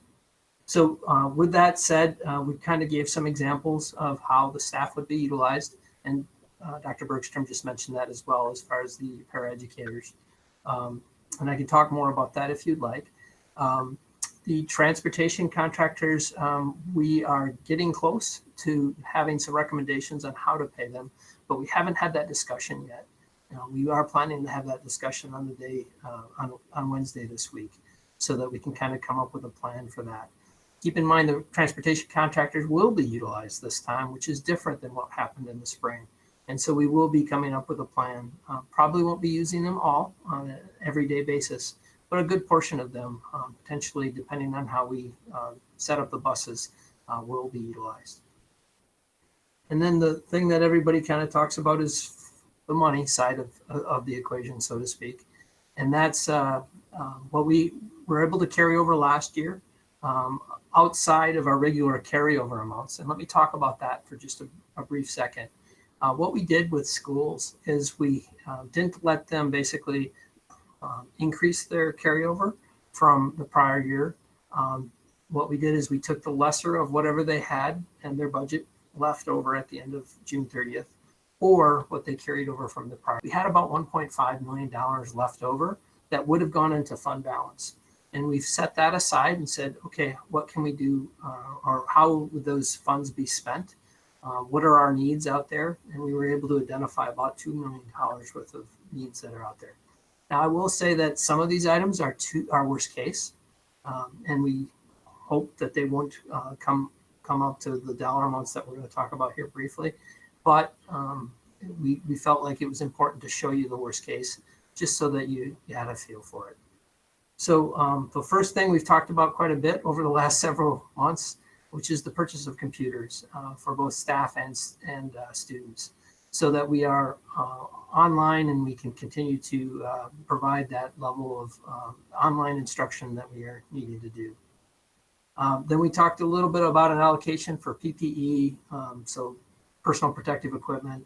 I have a bunch of shields and face masks on my desk over here that we've been trying out that we'll need, as well as the sprayers that I mentioned before, and the additional supplies that we'll need to keep the building in a tip-top shape, as well as safe for our students. We have the academic planning team members stipend, and there was some stipend as well for the operational teams. Most of those folks were on staff already, but there was a little bit more money for that. And then a big one is that we kind of identified last week is really an increase in unemployment comp. And Gina can talk to that if you want, about why that budget was going to be increasing. We had it actually, a typical budget for us for unemployment is around $7,000 to $9,000 on a yearly basis. We don't typically have much. We are reimbursable employees, meaning as an employee goes and claims unemployment comp with the state, we pay every dollar that the state pays them. We basically reimburse that to the state. So because we're in that situation, we don't, like other businesses, we don't pay a percentage of payroll or anything like that. It's dollar for dollar. This last year, the end of the year, we were in the $35,000 range as far as what our costs were. So typical 7 to 9, because of COVID and the last couple of months of the year, over triple that cost. We anticipate again that will increase, and again, Ms. Jonah can talk about that. And then we talked to Gina was just talking about the additional educators in the $300,000 range. When we were talking about this is very fluid, and this is hopefully making my point for me. This was the number that we were looking at on Friday.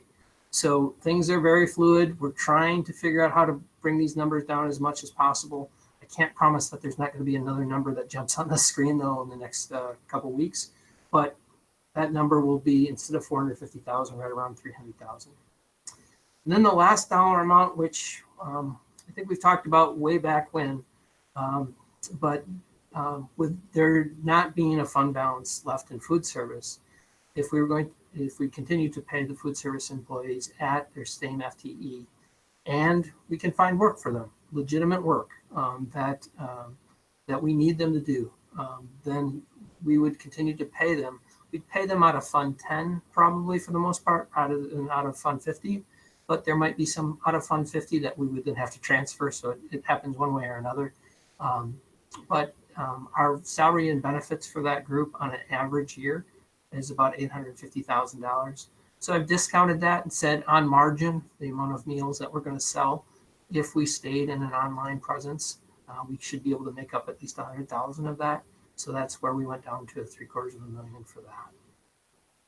So with that being said, I did give kind of a little bit of a soapbox talk at the end of the agenda item, and just mentioned I've never seen anything like this. I don't think any of us administratively have seen anything like this. We appreciate your flexibility that you can give us, because we are doing the best that we can, but there are surprises around every corner, unfortunately, and we're doing the best to anticipate them. We'll keep you apprised of them as much as we can, probably on a per meeting basis, but wanted to just share that this is an unusual time for us, and not in my nature at all to not know how we're going to spend every dollar. But it's just something that maybe with age I've come to appreciate, that things are a little bit different this year. Andy, may we talk about what meaningful work might look like for food service workers? Yeah, absolutely. So a couple of things that we've come up to think of. We talked about bus supervisors. And so bus supervisors would be something that they could for sure be able to help us with. We also talked about cleaning. High touch surfaces in our buildings are going to need to be wiped off fairly continually. So doorknobs, those types of things where little hands are going to be on them. We would want staff kind of basically walking around and constantly cleaning those areas. And then the other thing that we've talked about, and quite a few food service folks will be engaged in actually providing food service. And as you've talked about with Sarah, she is very creative. We've got some ideas about how we can perhaps package meals. She's talked about, for instance, I'm going to mess up the term now, kind of take and bake. So that you have products that are ready to be baked at home if we can instruct parents on how to do that to maybe improve the quality a little bit. So we're going to do those types of things as much as possible. So there will be a significant group of people doing that, as well as providing not only meals available for pickup during the day, but also at night. One of the things that Sarah identified this last year when we had days is we thought, well, shoot, there's some people that are working in the days and they can't grab meals at night. So one day a week we did evening pickup. And what we found is that the people that picked up on evenings weren't able to pick up during the day, and there were people that were picking up during the day that weren't able to pick up at night. So we're going to replicate that so that we have both options available. Maybe not every night during the week or every day during the week, but have those options available for our community. Did I miss anything, Dr. Bergstrom or Gina? No, just the important piece is that we would only pay people when there was meaningful work available. Absolutely. And I think that's an important component to make sure that that's out there. And the 750,000 is sort of a worst case scenario with the idea that we are not able to come back in person, but we're all putting all of our positive thoughts into coming back in person as soon as possible. Absolutely.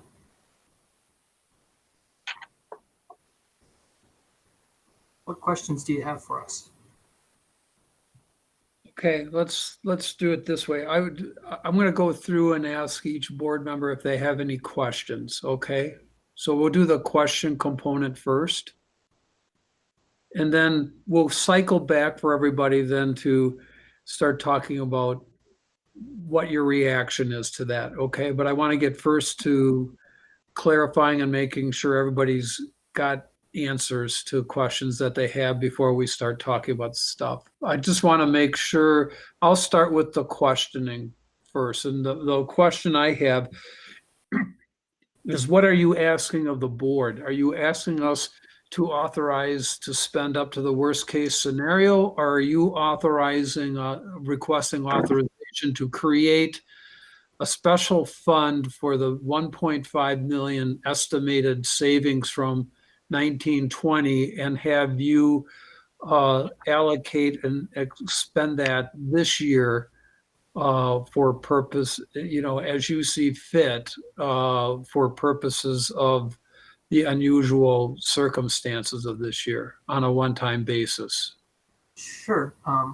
I can speak for what I thought we were going to do this evening, which was to take that $1.5 million and per board policy, I would assign that for COVID-related response for this next year. Right. So it isn't going into our unallocated fund balance, which requires 2/3 approval to spend. The 1.5 million would be assigned, so it would actually show up as an expenditure for this next year. Okay, so it would require board authorization for it to spend. So Dr. Bergstrom, is the recommendation of the administration to do that, and then is it your intent then that administration would allocate those funds as it seems necessary, but you have been giving us for informational purposes where you could do it? Yes. And asking for feedback from the board on any of those individual items? Yes. Okay, so now we've got a parameter of what the ask is. So I'm going to walk through the board questions on this. Troy, you're first. And then Tim, you're on deck. Okay, so I guess my question is on the meaningful work. And it was stated that staff would only get paid when there is meaningful work. And I guess I'm wondering, I go to the supporting data and the 3 bullet points, which really resonate with me as to the background behind our recommendation, and this, I think this applies to every single staff person we have, that we have a significant investment in them. We want to be able to restart as quickly as possible when that time comes. And those relationships are really the foundation of all of our staff. So I guess my question is, have we communicated with staff about what may happen this fall with their with meaningful work, and if there is or isn't for certain divisions of our staff? I get, I'm trying to get at, is it going to come as a surprise if there are some gaps in how we can align staff with all that meaningful work? I can take that one.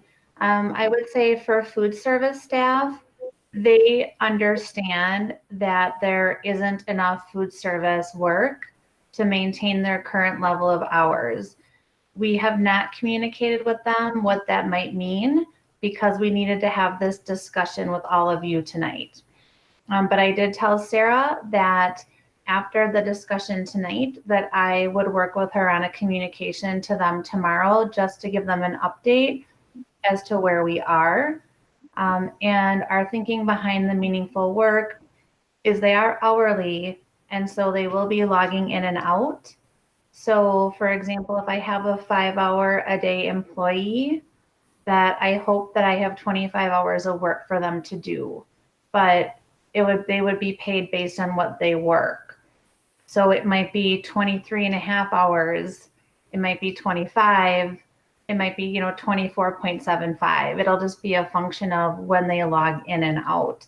But our goal would be to have 25 hours of work for them, and there is enough to do that we should be able to offer that, because I'm also anticipating that some staff may choose to say that isn't work that I want to do, and that's an okay choice. But then it's their choice to decline that, and under unemployment standards, they would likely not be eligible for unemployment for a certain time period because they chose to turn down the work. But at least they would have the choice. Okay. Does that answer your question, Troy? It does. Yeah, it does. Yep. And I mean, I understand that this is all kind of taking shape now in the last couple of weeks, and that we've needed time to figure out exactly how we're coming back, and then time to collaborate with our staff to find the the best place for us to utilize their services. So. Right. Well, and I didn't want to give them any assurance because I don't know what the result of our conversation would be tonight. Mm-hmm. And then my other question, I guess, is bus supervisors. Are we thinking that's just one additional staff person on each bus, or multiple, or maybe we don't know yet? No, I think we've been thinking one. Keep in mind that the most that we could anticipate having on the bus and students would probably be in the 22, 23 range. And more likely, depending on our biggest issue with buses, honestly, is how many drivers we're going to have midday. So our transportation contractors typically don't have a lot of drivers midday, but since we're starting our day in the middle, the question is how many are we going to have? And that question was asked last week, and we are anticipating an answer on Wednesday. So if we can have all of our buses, then the 6-foot social distancing component, our buses will probably have 8 students on them. If we're not able to provide enough drivers, then we would probably have a combination, or more likely the 22 students on a bus. But regardless, to answer your question, one supervisor should be able to handle either. Okay. I think that's all the questions I have right now, Steve. Great. Tim, you're up. Krista on deck. Yeah, just to follow up on the bus supervisors, hypothetically, if our food service employees filled all of those bus supervisor roles, is it fair to say that when the need for food service returns, the bus supervisor roles would slide back to those food service roles, and we wouldn't be looking at a permanent growth in our headcount to provide for bus supervisor roles? I think That's my first. That would be our plan. We may utilize some paras or something of that nature, depending on where we are in mask requirements and those types of things. But we would not anticipate increasing a bunch of employees for that purpose. Okay. And all right. And can you just briefly describe for me that bus supervisor role? Yeah, the main component is, as we talked about with the transportation recommendations, kind of twofold. One, making sure that students are sitting in the right locations and keeping socially distanced. And two, making sure that they have their masks on. So those would be some difficult things for the bus driver by themselves to be able to enforce while also driving the bus. Andy, may I supplement that just a bit? Related to contact tracing, if a student is COVID positive and we have assigned seats on the bus, then we don't have to quarantine the entire bus, only the students within 6 feet of the student who is positive. Consequently, students sitting where they are supposed to sit will be a really important part about making sure we have the best safety protocols possible. Okay.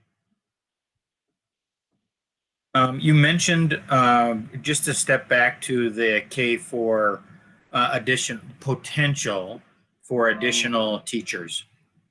You mentioned that, or what I heard was that the folks that we would hire, if we hired people, additional people, that in the coming year, they would be used to, they would likely be the people who would fill those roles in the coming year due to growth, primarily due to growth. Is that correct? They could. Growth and attrition. Growth and attrition. Right. Right? I mean, it's more likely to go through attrition at growth at this point, depending on what we're seeing. But we could go two paths. One, we could post them as regular contract positions. And then we would only lay off if we couldn't fill that through attrition. I'm very comfortable with 4 that we could fill through attrition. It wouldn't necessarily be the grade or even the school. That's their first preference, but we go through that shuffle every year with existing staff, or we could hire them on an interim contract, which means a 1-year contract only, so that there aren't any surprises in spring. They would be eligible to apply for any opening, and often we do hire our teachers that were on our interim contracts because we know them and they know us and we know that they're a good fit. So either way, I'm comfortable proceeding. Okay. And is there any danger in just hiring them as a temporary position other than the uncertainty at the end of the year? Certainly it gives us more flexibility. Are there any risks associated with doing that? The only downside as a general rule is our pool looks different if it's a regular contract than an interim contract. Teachers tend not to leave their own district in a regular contract if it's just temporary with us for 1 year. But we have had teachers take that chance on us because they really want to get a foot in our district, and it is tough to get a job with us. Sure. Okay. Thank you. Last question with regards to growth. Are we getting any indications that we are going to get growth starting the year? I know we opened up some additional student positions because we had the capacity. Are we seeing either that we're getting growth from other districts who are handling this process differently than we are? Or on the flip side, are we seeing or hearing about any declines we may experience for the same reason, or because parents have decided to homeschool, privately school, or use school choice to go outside of the district? I can look to maybe Leslie or Katie to answer that. I know that we are getting new enrollments every day, but what I don't know is the net impact. For example, we had 6 students register today that our registrar put in the system. So we're also watching our numbers. And I'm meeting with the registrar tomorrow just to guide where move-ins would best be suited given our class size guidelines. So we still have our Forest Edge numbers look very good, where we've got some space there still. So it really depends where they move in. But as I said, I don't know the net impact overall. And if you just look at those 6 students that registered today, are those moving into the district or school choice transfers? My understanding is they were our resident students. Okay. Now, our open enrollment already had to make their commitment by July 31st. Ah, very good. Thank you for the reminder. Okay. And, That's it for me. as far as some of the other situations, I did have a wonderful family today say they decided to homeschool, but they'll be back as soon as the crisis is over. And then I had another family say that they were planning on going to outside of the district, but now isn't a good time for a change. And so they plan to stay here. So I think some of those things are going to even out in that way. Okay. I have one last question. This is for Andy. Andy, you mentioned that you anticipated as much as $100,000 of replenishment would come in from meals, from food service.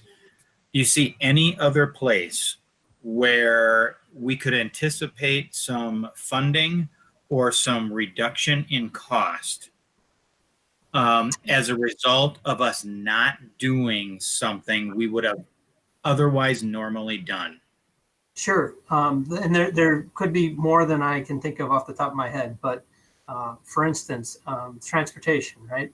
I mentioned that we haven't really figured that out entirely, but at least my position going into this would be, well, we're not going to pay for the fuel associated with buses that aren't moving around. So the mileage on those. So I would anticipate significantly underspending transportation, hopefully for not long, because if it's not long, then we're back in session, right? Right, right. Like our contracted cleaning system. With everybody cleaning the buildings, we will still have some contracted cleaning folks, but we won't have the full continuum of people helping clean our building. That line item on a yearly basis is over $500,000. So there are some areas that we for sure will underspend. The other thing that Gina and I were talking about today was substitutes. Our substitute budget probably will be underspent. So that's just off the top of my head. There will be some areas that will help us as far as trying to manage this budget. Okay. And those are the things that I'll... Hopefully not for very long though, right? So. Of course. All right, those contracted services are more what I'm thinking about around contracted cleaning or contracted security or contracted fill in the blank. That we can, there's a reason why we're contracting those, so we have the flexibility. And I just want to make sure we're using that. And you watch the checkbook very carefully, and I appreciate that, Andy. You bet. That's all I have. Krista, and then Anna, you're on deck. Sorry, I've been in and out tonight because I'm out of town and the Wi-Fi has been a little spotty here due to storms. But so I'm just trying to understand a couple things, and maybe you covered it earlier and I missed it. In terms of we know we have a plan for the first 9 weeks, right? Everybody is committed to a 9-week plan. And so in terms of the K-4 plan, I'm trying to get a sense of how many kids are going to be in our buildings at one time. So when are these groupings coming and at what intervals? So I guess I'm just not clear on that. You bet. So for K4, it'll be groups of 4 to 6 in one class once a week. So a teacher will have a different group of 4 to 6 every afternoon other than Wednesdays. And so when you look at the whole school that way, you'll have about 100 students who are coming into a school during that 2-hour time period. And that's one of the many reasons that our paraprofessionals are really important to us during this, is because just imagine all the drop-offs and such for a very condensed period of time, and how much organization it will take to get little ones from their parents' car to their teacher and then back to get the next one. So it's going to be an all hands on deck type of situation to do that very safely. Okay, thank you. That's really helpful. And so what time of day will that be? 12:50 to 2:50. Okay, and so then we are not serving lunch to them in school, but that doesn't mean we may have some food options for them. Correct. Okay. Absolutely. So thank you. That's really helpful to me, and I'm sorry if I should have known that. Well, you should know that's information coming out to the parents this week. Okay, so then my next question is, Andy, you know how much I love carryover funds? Because I've asked this in previous years, right? So you mentioned carryover. So in previous years, that carryover funds have been allocated in the budget for things. This year, you're saying, nope, we're taking that out of our planned budget for this purpose, right? We took out any increase that would have happened this last year because the buildings were shut down for Okay. two or 3 months. So basically, we're giving them the amount that they started with last year, or if they went on a spending spree last year and went way down, then we would lock in the dollar amount at that amount. So Okay. the overall carryover budget for departments and schools is down less than $100,000, but it's down a little bit. Okay, so it doesn't impact our long-term budgeting when we're back in school. Okay, okay, just wanted to make sure. Then the other question I had was, you had talked about bus supervision, and Tim, following up on Tim's question, where we've talked about food service, plus we've talked about paras as bus. So we think we're going to need both groups of people to do this. Well, I think our hope would be that we'd start with the food service folks to make sure Okay. that they have something. Our paraeducators, we see other purposes for Yes, them. great. But I had mentioned that, if food service is back in line and we need some support, that maybe we would increase a couple hours for our paraeducators so that they can help us in that regard. Okay. And then last question was regarding substitutes, Gina. Are we at, I know we've always had a difficult time finding substitutes, but to Tim's question about hiring, is that an option for substitute teachers to fill those roles that is not a commitment of employment long-term? Yes, absolutely. We would look to our substitutes. The challenge might be that often our substitutes want the flexibility, and that we would be asking them for a full year position. But certainly we do have subs that work for us almost every day. So principals tend to look at that pool first in terms of filling positions. Or we also have a few maternity leaves or paternity leaves.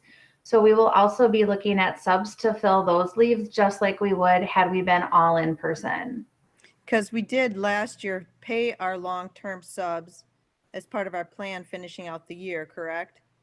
We did. We paid our long-term subs who were scheduled, but we did not pay our short-term substitutes. And so that is one of the reasons for our high unemployment. And in fact, if we hadn't paid our staff, our unemployment would have been much, much larger. But with our substitutes, we just didn't have work for them to do. Okay. Thank you. Those are my initial questions. Anna, you're up, and then Heather, you're next.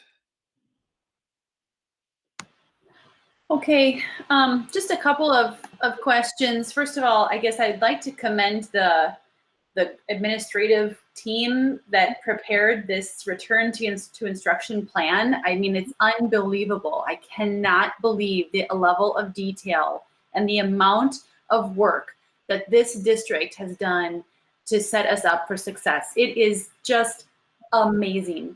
So I just want to start off by saying that. With regards to the payment of employees and some of the items that are identified for some funding, a couple of questions. The first of which is the first bullet point talks about the computing devices for one-to-one initiative. One of my questions is, do we know that whether we need to buy one for every student? Meaning, when my kids were in 2nd or 3rd grade, I think they each had an iPad or something. So is there a way for us to understand whether there are families that have these devices that could just save us some dollars up front? If we know there are families that already have these devices in their home, or they feel comfortable having them or providing them for their student. So that's just one question. If we could survey parents, or if maybe that's not an option, but that just might save on the front end of purchasing those if they're already in students' homes. And the second is similar to that, related to the supplies for learning. I expect that the school supply list is going to look very different for this coming year because of virtual learning. And maybe there are families that are in a position that they could buy their student the block that John was saying, I don't know, some 10 block thing, I'm not sure. But I guess the question would be, is there an opportunity to present that to some families that are in a position that they could purchase those for their own student, and just, again, save on the front end of purchasing this for every student? So those are two ideas I'm just throwing out as a potential way to reduce those. Yeah, I can take part of that. Those are two really good questions, and we wrestled with them a lot. In fact, the whole idea of going one-to-one at a building has been something we've wrestled with at the high school level. Gosh, I want to say like 8 years, with the whole, do we ask people to bring their own? And a lot of kids end up bringing their own. What it kind of came down to, especially at the K2 level, is a lot of it comes down to the two factors. One is equity. The other one is consistency. And that being that if you're a teacher and you have to try to remotely troubleshoot technology issues that kindergarten through 2nd graders are having, well, really any age level. I've helped people who I happen to be related with who may have, brought me up with remote technology issues, and it's really hard if we're not using the same technology. Actually, my parents are really good, but so when you're dealing with kids that age, it's really valuable for the teacher to have the same device and for all the kids to have the same thing, because the procedures that you go through to try to develop a quick routine and a procedure that you can replicate and that you can do in that limited amount of time that we have the kids is really important. Because when you're talking about it, you've got, maybe 5-10 minutes. I mean, if you have a technical glitch and the teacher has to try to help one person, that kind of throws off everybody else, and it just makes it so much harder when we can't anticipate what they're going to have. The other part of that is the consistency of the platform to be able to run the things that we want them to be able to use. And so just that standardization and consistency is one of those that we thought made sense, because it's really hard and actually, from the IT perspective, it's almost impossible to support somebody else's things at home, when you don't even know quite what they are. So there's also a good bit of management involved, where we push things onto and install things onto those school devices that we manage, where either for licensing reasons we can't legally put them on home devices, or it's just really super hard, or people might not want the district to be pushing software that they didn't buy on their devices. So there was all that. It's a little bit similar with the materials and supplies. What I will say is that the kits, for the math kits that I talked about, these are reduced kits. They don't have the normal things that you would expect to have in a home. It's not oh, here's scissors, and crayons. It's sort of here are the things that you would not normally expect somebody to have, because they're specific math oriented. It's one is 5th grade, they talk about measurements and proportions and ratios, and there's graph paper with a shrunken version of a dollar bill, fake. It's not counterfeit, don't worry, but it's a small thing. And when I brought up why don't we make the copies, and well, one, it's you don't save a lot of money by making your own copies on your own copier, but also if people were to print it out at home, the size has to be exact, like for the mathematical measurements for that. Because I was like, yeah, why don't we just give people paper? Well, it turns out if everybody prints it at home, printers are a little bit different. You end up, it has to be like exactly right. Otherwise it screws up the math. And the point is that you're doing math and proportions. So it's a good idea. The other thing that we're doing, because you mentioned like, what do people have at home, is right now we're in the midst of a real interesting project, which is to basically identify all the things that people need, like that teachers need students to have, and the emphasis is on need to have at home in order to teach the essential standards, which is why we need to know the essential standards right away. And then make that list, cross-reference it. I mean, get rid of things that we think almost everyone will have, although that is tough. You know, I was talking to a teacher today. Actually, it was a teacher who interviewed with us, and she talked about who some of her students did not have paper at home. Now, granted, she's not from here, but she's, you know, from another place that I would expect people would have it. And she's like, yeah, one kid like did his homework on the back of like the census envelope, you know, because that was the only paper they could find, you know, that came in the mail. So there are things that I just assume people will have, but they might not, and we don't want to make those assumptions. So it's hard to say, but, you know, for some things we can kind of say, yeah, you probably have this. And then we're going to cross-reference that with the school supply lists that were already made and sent out. And Erica can correct me on this, but what I think we're going to do is like, okay, if you already had a school supply list that got sent out, and this gets complicated too, because the PTO has these organizations that make these school supply boxes where we had to like send in that list in like May. You can't undo that. So if parents bought that, then we don't want to say like, oh, hey, undo that because they can't send it back, yada, yada. So what we're going to do is say, hey, if one of these things that you need is already included in that school supply list, well, then we're not going to buy it and send it home again because we're going to assume that you already have it. You can probably go either way on that, but that's kind of the idea there, is that we're trying to be really prudent with what we're sending home and making sure that it's things that, you know, aren't extraneous, but also trying to make sure that every kid has things. And from an equity perspective, making sure that, you know, we're not making assumptions that people are just going to have things that they don't, which is really hard because it's hard to make global assumptions.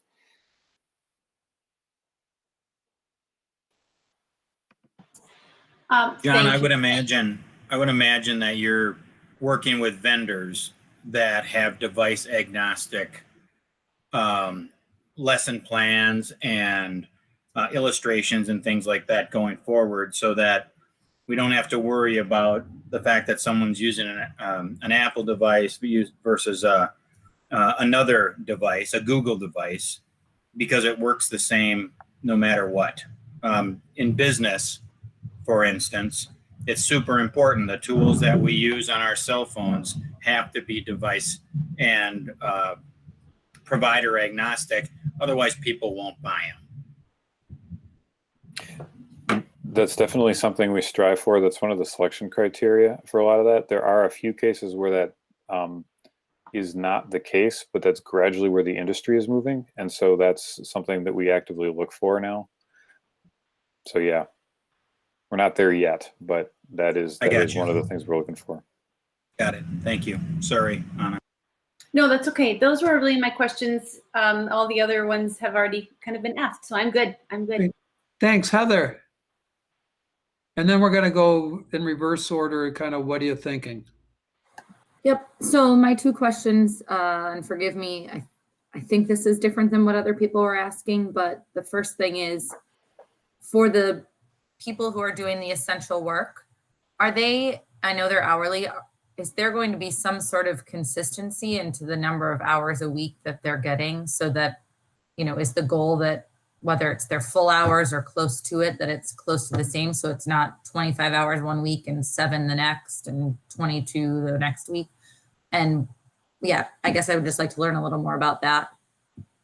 And then the other thing is, to piggyback on Krista's question, if best case scenario, this $1.5 million, let's say, goes in this COVID fund and we don't need it, then what happens to that money? What do we have to do with that? And what would have happened with that money if we weren't using this for COVID? Sure. I can try to answer both those. Yeah, I think from a consistency basis for the employees, we try to have come up with whatever the number of hours that they're going to work and be able to say, let's plan on this so that they can organize their lives and make sure that it all works. The dollars, if we didn't have this need that we have this year, the dollars would just go into fund balance and they would stay there for unassigned purposes. Unless the Board of Education had a rationale for utilizing them for something. So they'd be utilized for probably cash flow purposes, something of that nature, which as our budget's growing, our fund balance hasn't grown much. So it would be good in that regard. But this is what fund balance is also for those unexpected expenses. And this is for sure unexpected.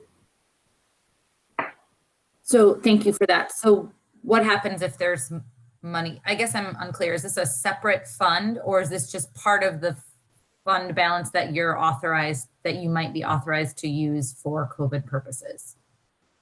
There's different levels of fund balance that the Governmental Accounting Standards Bureaus came up with, and there's words for it. There's things like restricted. This would be assigned. Our board policy allows the business manager in consultation, typically with it used to be the finance committee, but usually with like the treasurer. In this case, we're talking to the entire board to assign those dollars for purposes in the audit. And then what happens is basically those funds are available for the next year, and we just budget revenues over expenses in order to spend them. So there's no separate fund or anything. It's just how we kind of handle those dollars that are left over on June 30th. Okay, thanks. That's all that I had. Okay, a few questions. What, in terms of the additional teachers that are contemplated being hired, is that the necessity of that was explained in terms of both class size and cohort, okay? Is it both or is it one or the other? It depends on the grade level, but I would say, for example, in second grade, we had sections of 24. So we're over the 22, but you could still do 6 in a cohort because 6 times 4 days a week, right? Well, let's just, okay, that helps me. So in terms of the cohort where we would need an additional teacher because we're in excess of our 4 to 6, what would be the upper number that we would have to establish for a cohort in order not to have to hire? 7. Okay. And why would we be uncomfortable with 7 as opposed to 6? Because potentially, so if you look at 4th grade, you might have 27 kids in a section. And so, well, I guess I would back up. So second grade, say you have 7 in a cohort, now you have 28 second grade students in a section. And so if we bring those back together, I suspect our teachers will give us some pushback, as well as our parents, if you had 27 students in a section. Or even 4th grade, we say 25 is our guideline. But if you have 27 in a section and bring them all back together, then we're over our guideline in a situation where we know that our kids need significant support. So okay, let's assume we're not in a COVID world and we were in regular classroom stuff. Would we be needing additional teachers because of class size, or is it just because it's class size related to the cohort out of that? It's both. So in a regular year, if we had 27 kids in a section, we would hire a teacher. Okay, but are we getting 27 in a section now because we're grouping them to split into cohorts for this year?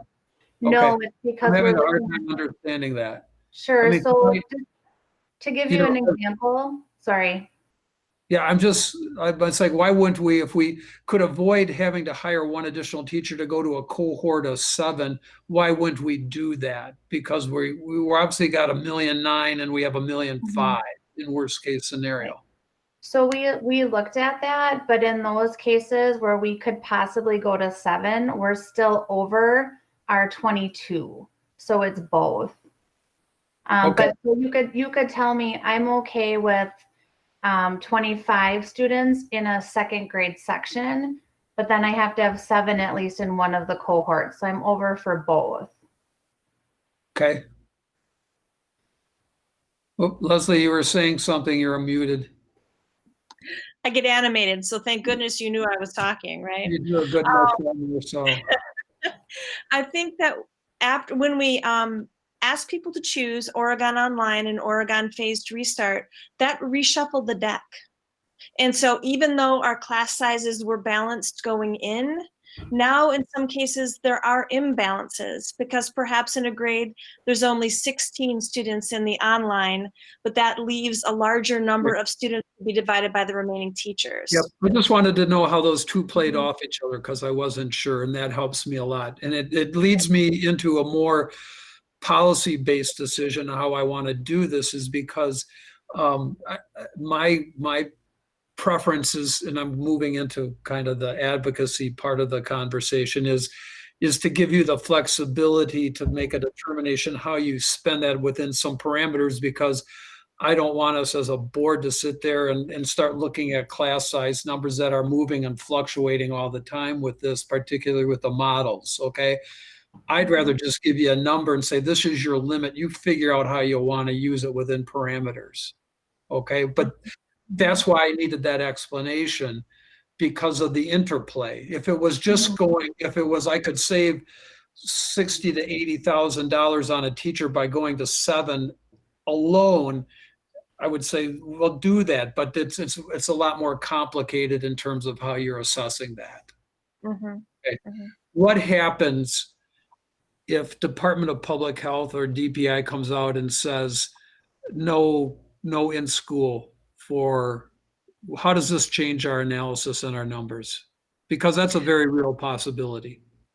Yes, I'm waiting. It's supposed to come out this week, some guidance from public health related to that. So, and it really wouldn't, in my opinion, that just means we have to wait a little longer until we can do it. It doesn't mean this isn't what this is off the table. It just might mean we have a 6-week delay until we bring in our small groups. Okay. So I really don't think it influences anything, because there are still families who want Oregon Online regardless. And that still leaves us with some class sizes that are just too large. Okay.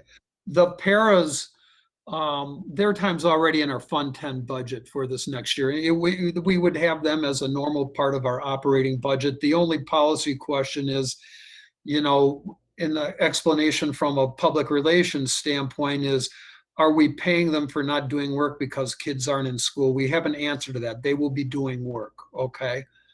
Yes. From what we've heard, and that's already within our budget, so we're not impacting our Fund 10 regular budgeting, correct? Correct, yes. Where it really gets dicey is with food service, because they're funded from a non-Fund 10 source, okay? That's depleted, so we would have to have funding from them for that, okay? Okay, that would either come from our regular fund balance, or if we would follow the administration recommendation, we could possibly fund their additional work that's meaningful out of the savings from last year on a one-time basis this year, right? Yes. Okay, but we've got a worst case scenario of 1.9. Let's assume that hits, okay?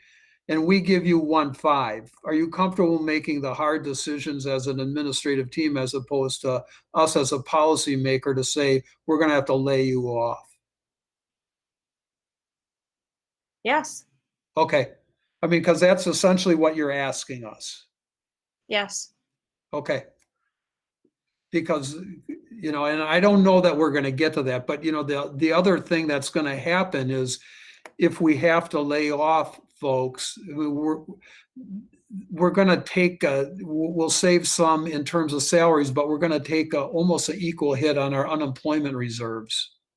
Yes. Right? Yes. Okay, unless we get some additional help from the federal government, that doesn't look like it's coming. Correct. So one potential could be we're authorized up to 1.5, and if we want to go beyond that, we have to come back to you and present the reasons why, right? Because then that's your decision, because then that's fund balance. Yeah, and I guess my personal position is right now you've got 1.5. I don't want Fund 50. You've got 1.5. Figure it out, because that's the way we've approached how we structure this all along, because you have a better handle on the details and the numbers and the growing stuff, that rather than have to educate us every 3 days on the changing scenario with the budget impact, because you could be coming back to us every week with a different budget scenario.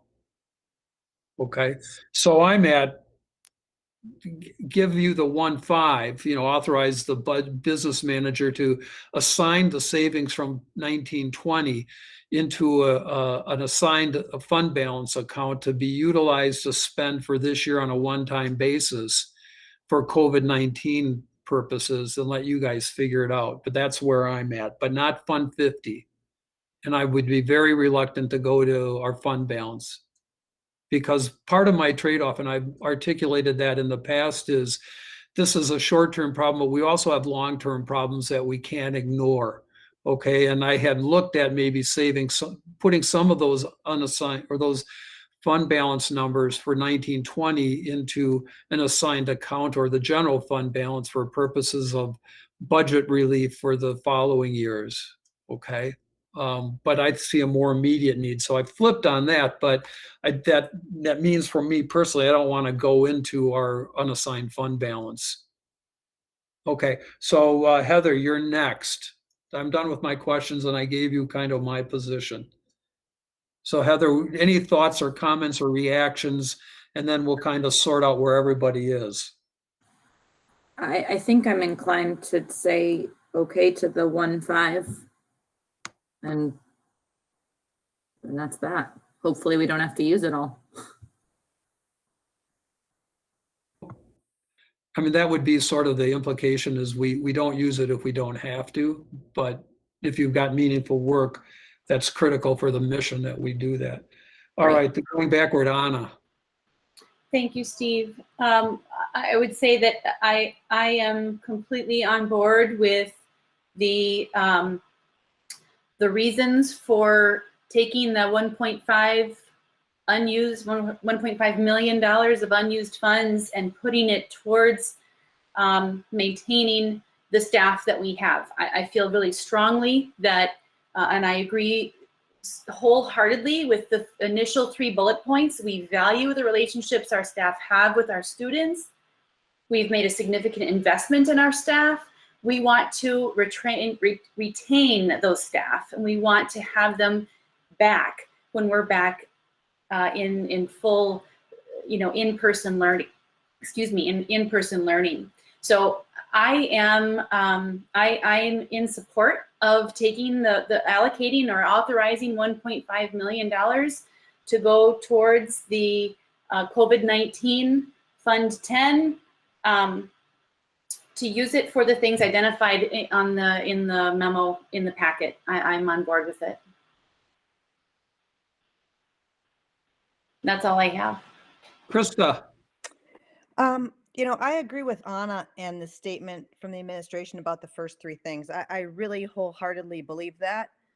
I also know that we are a steward of taxpayer dollars. And I've heard tonight you say we prioritize our classroom teachers, and I've heard the term legitimate work. And so in this document, I have a hard time with food service.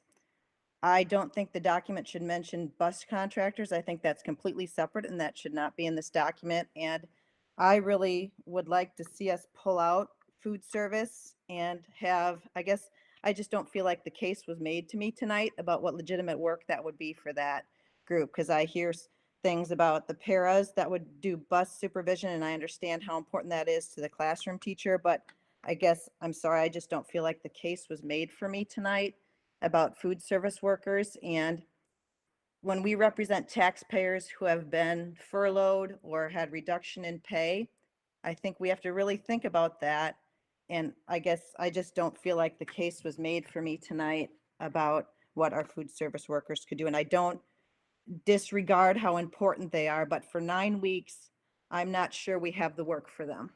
So that's my position. Tim, I too support the three goals that are laid out. As you can imagine, I'm having a hard time with the non-classroom work in general. I'm a big supporter of paying for work that's done. I don't want to make work. We're talking about a lot of money here, and there are lots of people who have had to cut back themselves because and they have far less choice than what we're offering here. And it's a very difficult thing because it is not saying that I am not supportive of our food service folks, for instance, because I absolutely am. And I want them back in serving in-school students as quickly as possible. And I want all of us to have an incentive to get back to in-person education in this district. And I am supportive of the teachers who are going to teach those kids until we can do that. And I just want to be very careful with our dollars, the rest of the dollars, that I don't want to create work. I don't want to create work to spend the money. So that's my position. Troy. Hearing Krista and Tim, I mean, I'm really wrestling with some of the same issues they are. These are big dollars. $750,000 it's a big dollar amount. So that side of this coin really resonates with me. However, I echo Anna's statement about all the planning and the thoroughness of the document that has been prepared, and all the work that's going on in the background is just tremendous.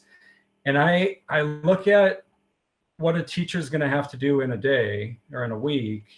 They're going to be educating. You take a K-4 teacher, educating virtually in the morning. They're going to have to prep for in-person 2-hour window in the afternoon, teach face-to-face in the afternoon. And then on top of all that, in their 5-day work week, they've got to somehow find time to reach out to those families who are not engaged, who are not, they're not connecting at the designated time frames. There's a lot of work that needs to be done. And these teachers are going to need a lot of help. And I look at the paraprofessional staff that we have, and I'm just not sure it's going to be enough.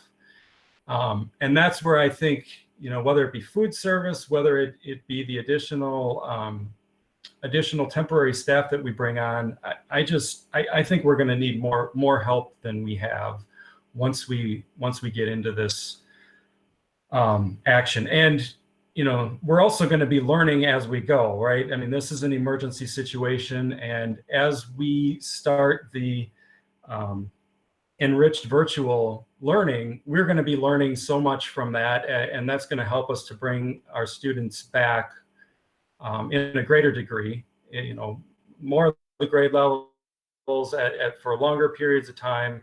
And I envision as the year goes on, we're gonna need more staff as time goes, as we're learning. So I'm in support of the 1.5 million authorization, allowing the administration to use that as they see fit, as best they can.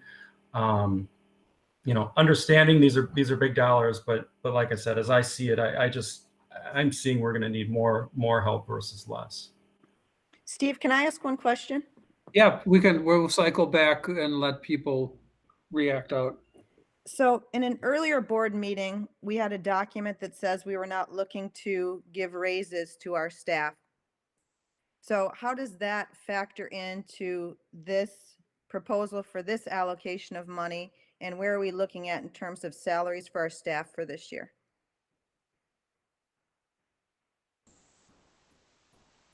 So you want Gina to respond? Please. I said Gina, but you could do No. it too, Andy. Either one. Yeah, I'll start and then Andy, you can. So when we talked about staffing, we had said that we weren't asking the board to approve a wage increase at that time because we wanted to wait for information from the state if our budget was going to be cut. I don't believe we've received that information yet because the state was had until July 31st, I think, for taxes and looking at that, but that's more Andy's card. So I'll put that over to him. Yeah, we haven't received any information from the state that would change current state law. I will say that there's some rumors out there on how this is going to play out. The main rumor is that something's going to happen after the election. Whether that happens or not, but things could change after our levy is actually out there already, and we could lose some categorical revenue that we are anticipating right now based on current state law. So is the this other in questions effect that the same pot? Yes. No. Well, it's a revenue, right? It's a continuing revenue that we would anticipate into the future, and I'm making a distinction there, and it's a large distinction and something that I hold dear to my heart. The money, the $1.5 million is really one-time money, right? You spend it, it's gone. You can't spend it again. The revenue that I'm talking about from the state that they may change on us, and it wouldn't be something that they're doing intentionally or in a way of mean-spirited or anything. It would just be they wouldn't have any other option, quite honestly. And that really goes to what's going on at the federal level. If the federal level allows them even to spend the money that they've been allocated, but in a way that allows them to backfill revenues, that would help the state immensely. And that's one of the things that have been talked about during negotiations. Because otherwise the state would have to go into a budget repair bill type situation because they wouldn't have enough money to fund their operations through the rest of their fiscal year. So that's kind of the rumor that's out there. I don't know that it's true or not. It's not based on state law or anything, but that's what's out there. The other components of where we're at right now, though, are the enrollment situation, and we talked about that. We do have students coming in and enrolling. That's a great sign. We don't know who's left yet, and we don't know who's going to show up. And we can get into, I don't want to get into the details of how we have to figure out if we can count a student or not, but there's some questions about that were just basically answered last Friday. So we have a very fluid situation that we're trying to kind of figure out. And a lot of those things won't be known until actually the end of September. Does that kind of answer your question? So what I hear Andy saying is that we'll have to look at everything by end of September and see our student enrollment before we could come to you on a recommendation for a wage increase, if any. I guess my question is, if the money is not there from state or, and we say it's really important for us to give our staff a raise based on choice point, that our teachers are working very hard, we would have to go into reserves to do that. Yes? Which is this part of, also part of what we're talking about here, or am I totally off base? You could do that. I would recommend caution there. We have always resisted funding increases in salary by utilizing our fund balance, because then you're in a annual cycle then of, yeah, so. But aren't we talking here that we're using fund balance for, and I get that these are one time, but we're dipping into this to do this, to pay people. On a one-time basis for this year Right, but only. Whereas if you gave them a wage increase, you'd have to fund it the next year and the next year. correct, but we're saying that we're in this really unique situation that we don't think is going to carry into the future once we get back to normal. Right, but I think the important point, though, and Andy can correct me, is that the unique situation really is food service because it wasn't from Fund 10. Yes. So if you remember, we had 500,000 reserved for staff increases based on a 25% reduction in state revenue. Right. So I don't know how that will shake out, but we do have that money reserved for staff increases. I just don't know that we actually will have 500,000 once we see state and student enrollment. Right. But to me, it's an independent decision that approving this 1.5 isn't making a decision on staff increases or not. So it has no, you're telling me it has no impact. That's as I view it, Krista. I think they're Okay. entirely separate. I think our decision point tonight is we did not spend 1.5 million that we had budgeted last year due to COVID. We have two choices to make with that. We can spend it on a one-time basis to alleviate issues caused by COVID-19, or we can put it in our savings account. Okay. All right. I just want to make sure that we're treating those as completely separate and they're not dependent on each other. That money. That would be my take on it, and I think that's Andy's and Leslie's as well. Okay. But your point on, I mean, even if we authorize the 1.5, there's been a fairly strong voice on the board that we want to make sure that if we're going to pay folks, it's really got to be legitimately meaningful and not make work. Well, and Yeah. Steve, may I add one more thing just to make sure that we explain something clearly tonight, because I think it might be a factor in when you vote. Is that, remember Andy talked about we pay dollar for dollar unemployment up to the cap. So for our food service staff, because they have lower wages than our teachers, that if we do lay them off, that we are going to have unemployment compensation costs associated with that. So we might almost be paying them the same for not working. So I don't know how much money we save by laying them off, because it will offset in what we pay in unemployment compensation claims up Yeah. to the max. And I don't think I'm not advocating for a layoff at all. I think I'm talking, what Tim is talking is that this is meaningful work that we're paying people for to do that work at that time, right? And they have to make that choice, and you all have to make that choice of what the meaningful work is and if they're willing to do it. Correct. I'm not Okay, gonna speak so for I you, wanna- Tim, but that's my, Yeah. Tim, you look pensive. It's getting dark out there in the Black Hills. You've managed to mute the motorcycle background too. How did you do that? Yeah. Barely. Okay, so we've had good presentation and discussion.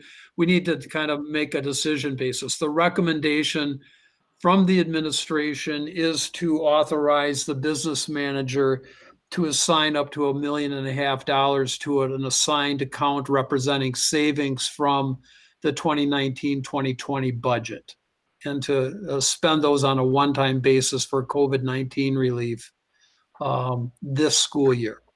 That's the recommendation. So if folks are interested in that position, now would be the time to make that motion. We can have further debate. This is Anna. I make a motion to approve the recommendation from staff to allocate $1.5 million for the purposes of the 2020-2021 fiscal year for COVID-19 expenditures. This is Troy. I'll second that motion.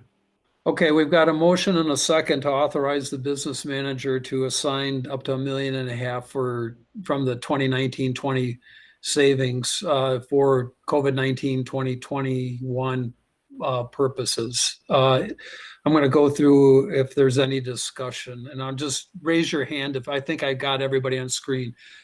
Troy, Tim, go ahead. no. Does that mean it will be spent as outlined in this recommendation memo?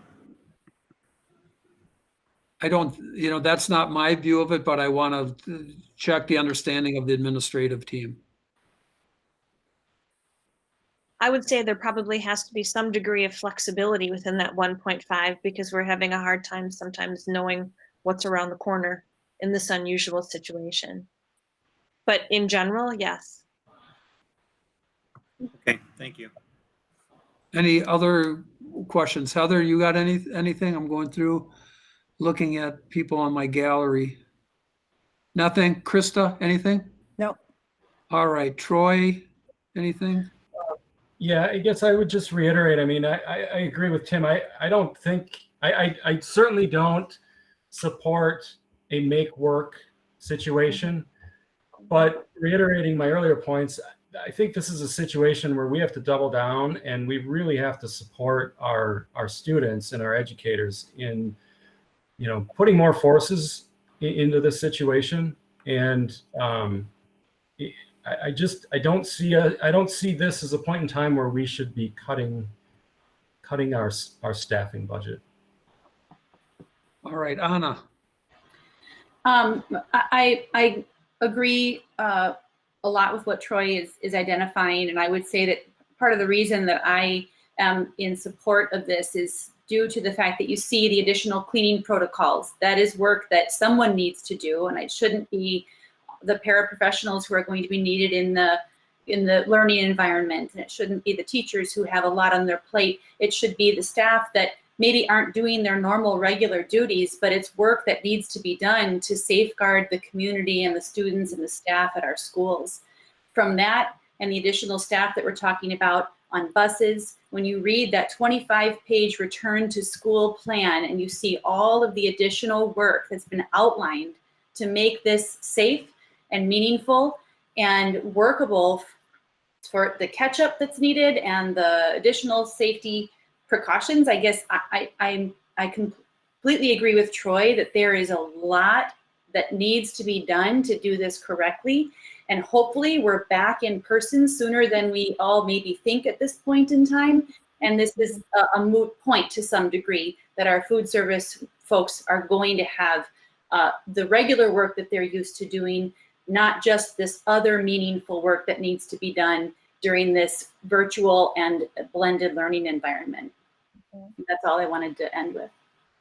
I have 2 points before we go to roll call. One is, Gina, I would prefer that we hire regular teachers and not interim. I think we will have attrition. We would be able to fill those, and I'd much rather go out and recruiting on a basis where we're recruiting a full-time and not an interim. That's my personal preference. The second one is I want to cycle back to Dr. Bergstrom's beginning of her presentation. I was at the beginning of this conversation months ago, and we were talking about savings, leaning more toward reserving some of that in fund balance. I go back to the values and the challenges that this year faces, and the decision became pretty clear to me.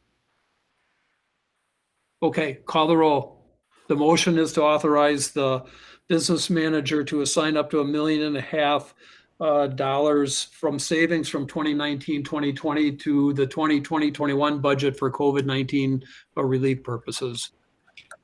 And of course, the administrative team has heard the discussion of the board and some of the reservations and would take that in mind as they use their discretion in spending that money. Call the Ms. roll. Hvac? Yes. Mr. Pankratz? Yes. Ms. Garrison? Yes. Ms. Flanagan? Yes. Mr. LeBrun? No. Mr. Zach? Yes. Motion carries. All right, thanks everyone for a really, really good discussion, good presentation, and tough discussion and a tough situation to be in, but we appreciate all the work that went into that. All right, here's my thinking. We're over the time. I think we can do the SRO agreement. The Worthwood stuff isn't imminent tonight because we've still got some work to do with the certified survey map folks. And so I think we can bounce that to the 24th to save us some time. Okay, everybody all good with that?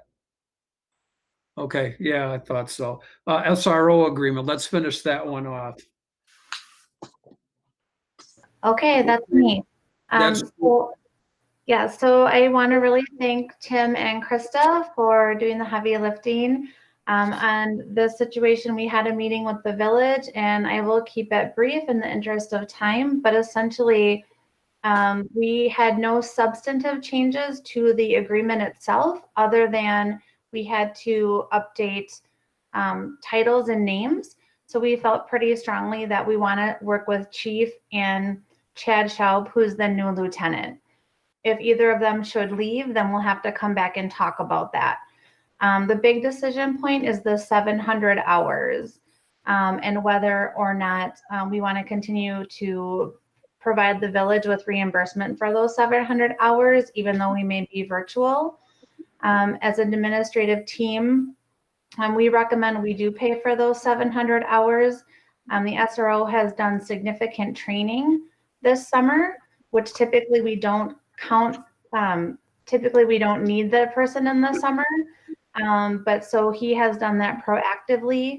In addition, we will have, you know, to Krista's question, over 100 students in our buildings, K4, and then we will have other students in the building 712 for labs or social emotional learning or to meet IEP or 504 plan needs.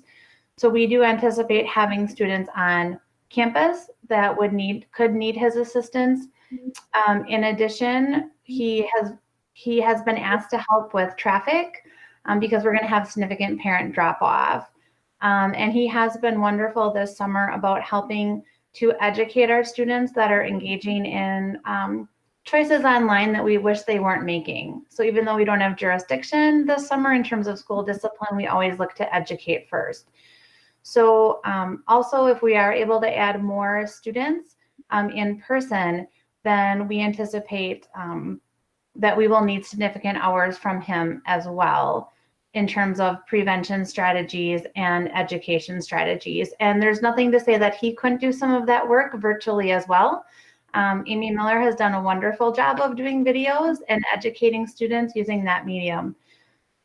In addition, we'd like to be good partners with the village, and we understand from their budgeting standpoint that it would be hard for us to evaluate this on a quarterly basis because they have to employ that officer or lay off that officer if we didn't have some certainty.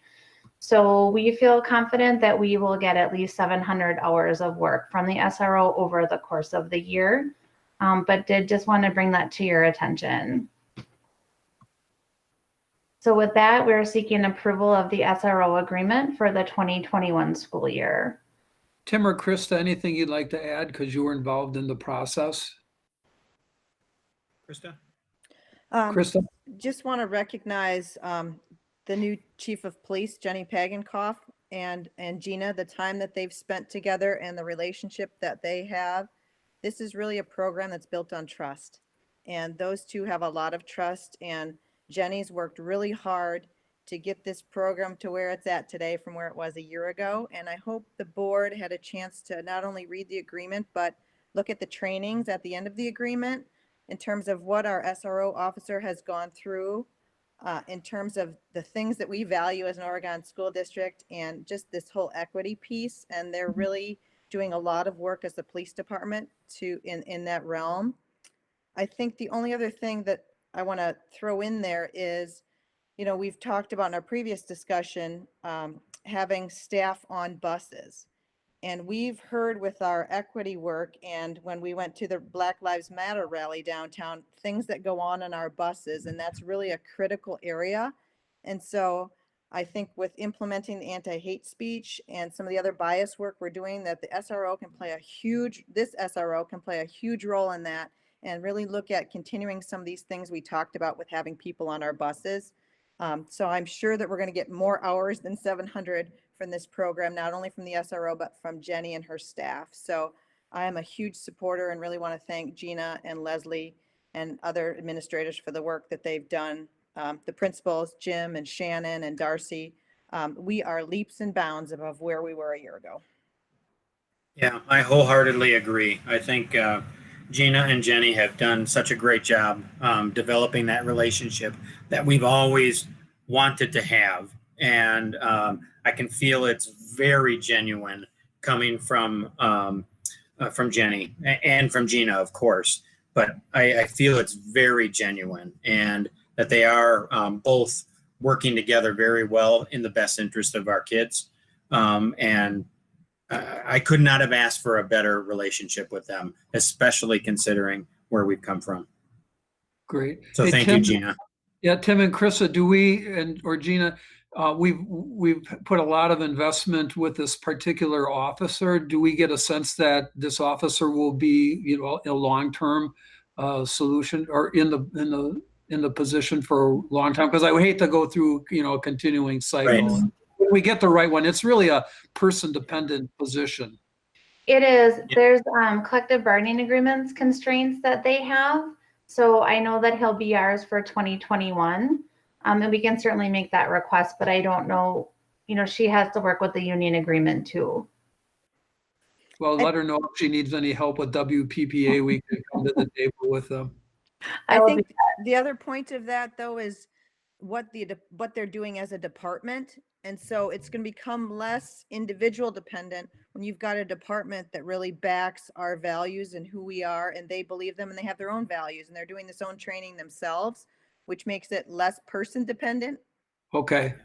She said, yeah, absolutely. Jenny has said if all of her officers could go through the training that we're providing, she would love it. And she's trying to duplicate it whenever possible.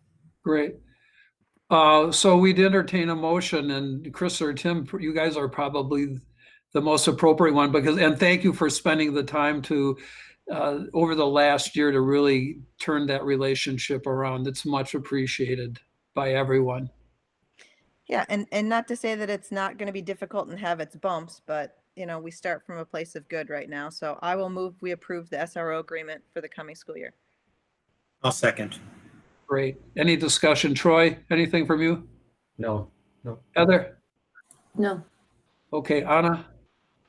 No, the training list was amazingly impressive. I couldn't believe the pages that it showed of training. It's awesome. And I also really appreciated the Appendix A that identified and laid out the goals for this coming year and the strategies to foster positive relationships with students. I loved having just that bullet list of what are we focusing on, how are we doing it. I thought that was I didn't notice that was part of the agreement from last year, but I loved that kind of last appendix. So thank you so much for all of the amazing work and the time you put into it. I will be in support of this agreement. All right, Katie, call the roll. The motion is to approve the SRO agreement as presented for the 2021 school year. Ms. Flanagan, Yes. Mr. LeBrun, Yes. Ms. Garrison, Yes. Mr. Pankratz, Yes. Ms. Hvac, Yes. Mr. Zach. Yes, motion carries. We have a SRO agreement in place. Leslie and Gina, would you communicate to Mike Grace and to Jeannie Carpenter that news, and also how grateful the board is that we've got a cooperative and working relationship. It's really important to our board. Thank you, I will. Okay, great. All right, agenda item next.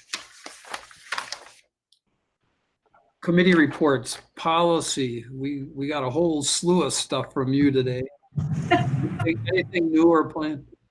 No, I did just see that we will be looking to schedule a meeting prior to the August 24th meeting to discuss an item, and I don't recall off the top of my head what it is. And then also looking to schedule something in September before one of our board meetings for another policy update. Gina was giving me some heads up on that. So we'll have some meetings coming up. Great. Troy, Vision. Vision, we have a meeting scheduled for August 20th. I think that's a Thursday morning. We have not met since the workshop, but on the 20th, we're going to take a deeper dive into the board focus areas. So. Great. Good. Thank you. I think we've got the informational items all taken care of, right, Leslie? We're good? Yes. So that just agenda, Leslie and I have got to work on the 24th agenda. So we'll be in touch with that. If anybody has anything that they'd like placed, let me know. Superintendent report. Okay, so I'll just add a few things, considering the time of night that we are in. But new educator orientation starts a week from today. So our new educators are coming back in, or coming in for the first time, I should say. And this is a virtual situation. So we have never done that before. And it'll be a really interesting way to conduct an orientation to a very relationship-driven business. So we'll figure it out. And I'm excited to be able to be a part of that. And many thanks to our mentor, Cindy Hedstrom, who's putting all of that together. Hey, And then we have. if Cindy's on, tell her I will get the video this week. I will tell her that. Thank you. Okay.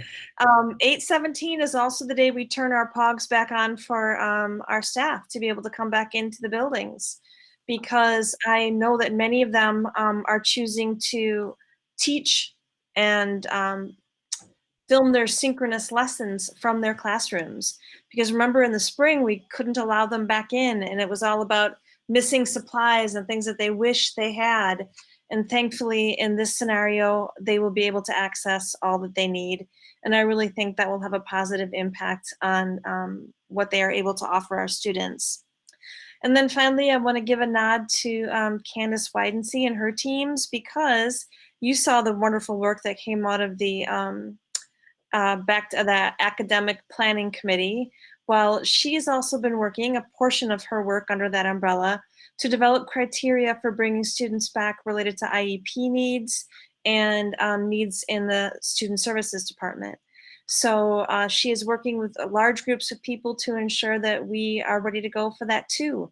So that what that really means is, as soon as we are able to, we will have students in every one of our buildings. And not as many as we want, but we will be having students in every building, and that's a good feeling, and I hope that the numbers just continue to increase. And I think that will be it for now. Great. Let's go through checkout. Troy, anything? I do have one thing. With all of the discussion we've had about the back to school information that's been provided, and all of the work that I've been seeing our educators engage in over the summer, lots of professional development, lots of technical training, learning all kinds of new things.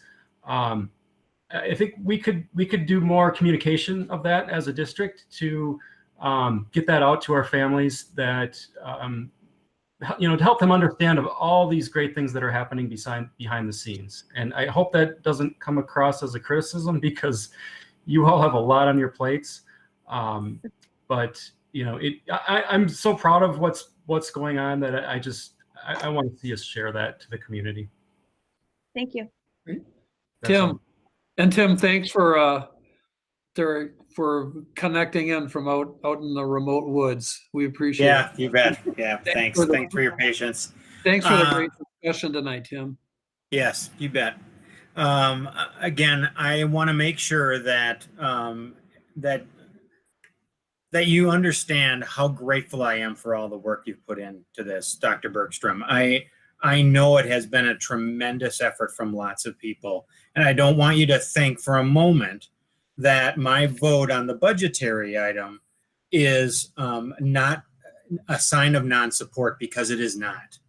I only want to make clear from my perspective that everybody is sharing in a tremendous sacrifice.